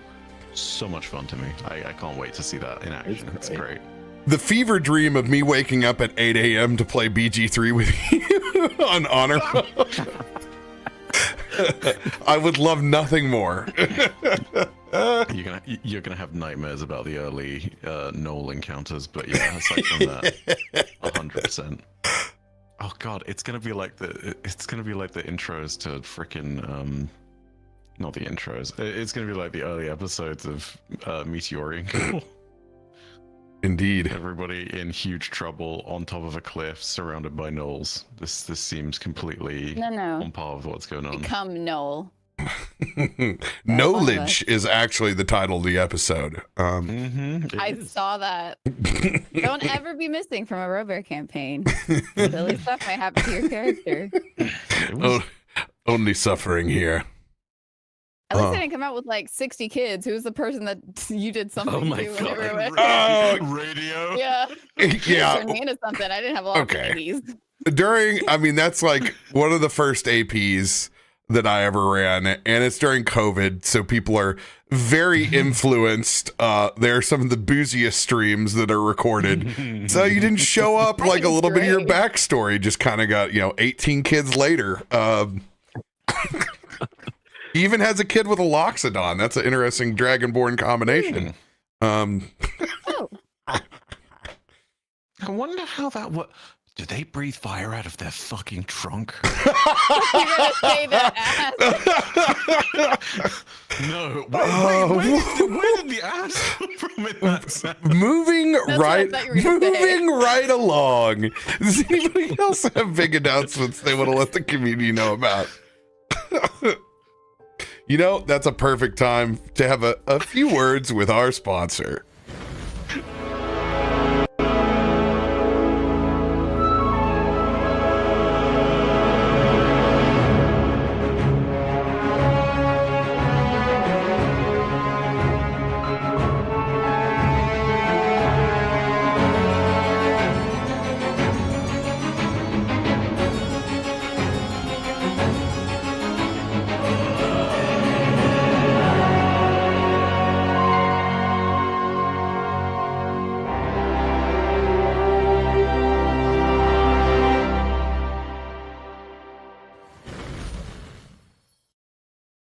And we are back.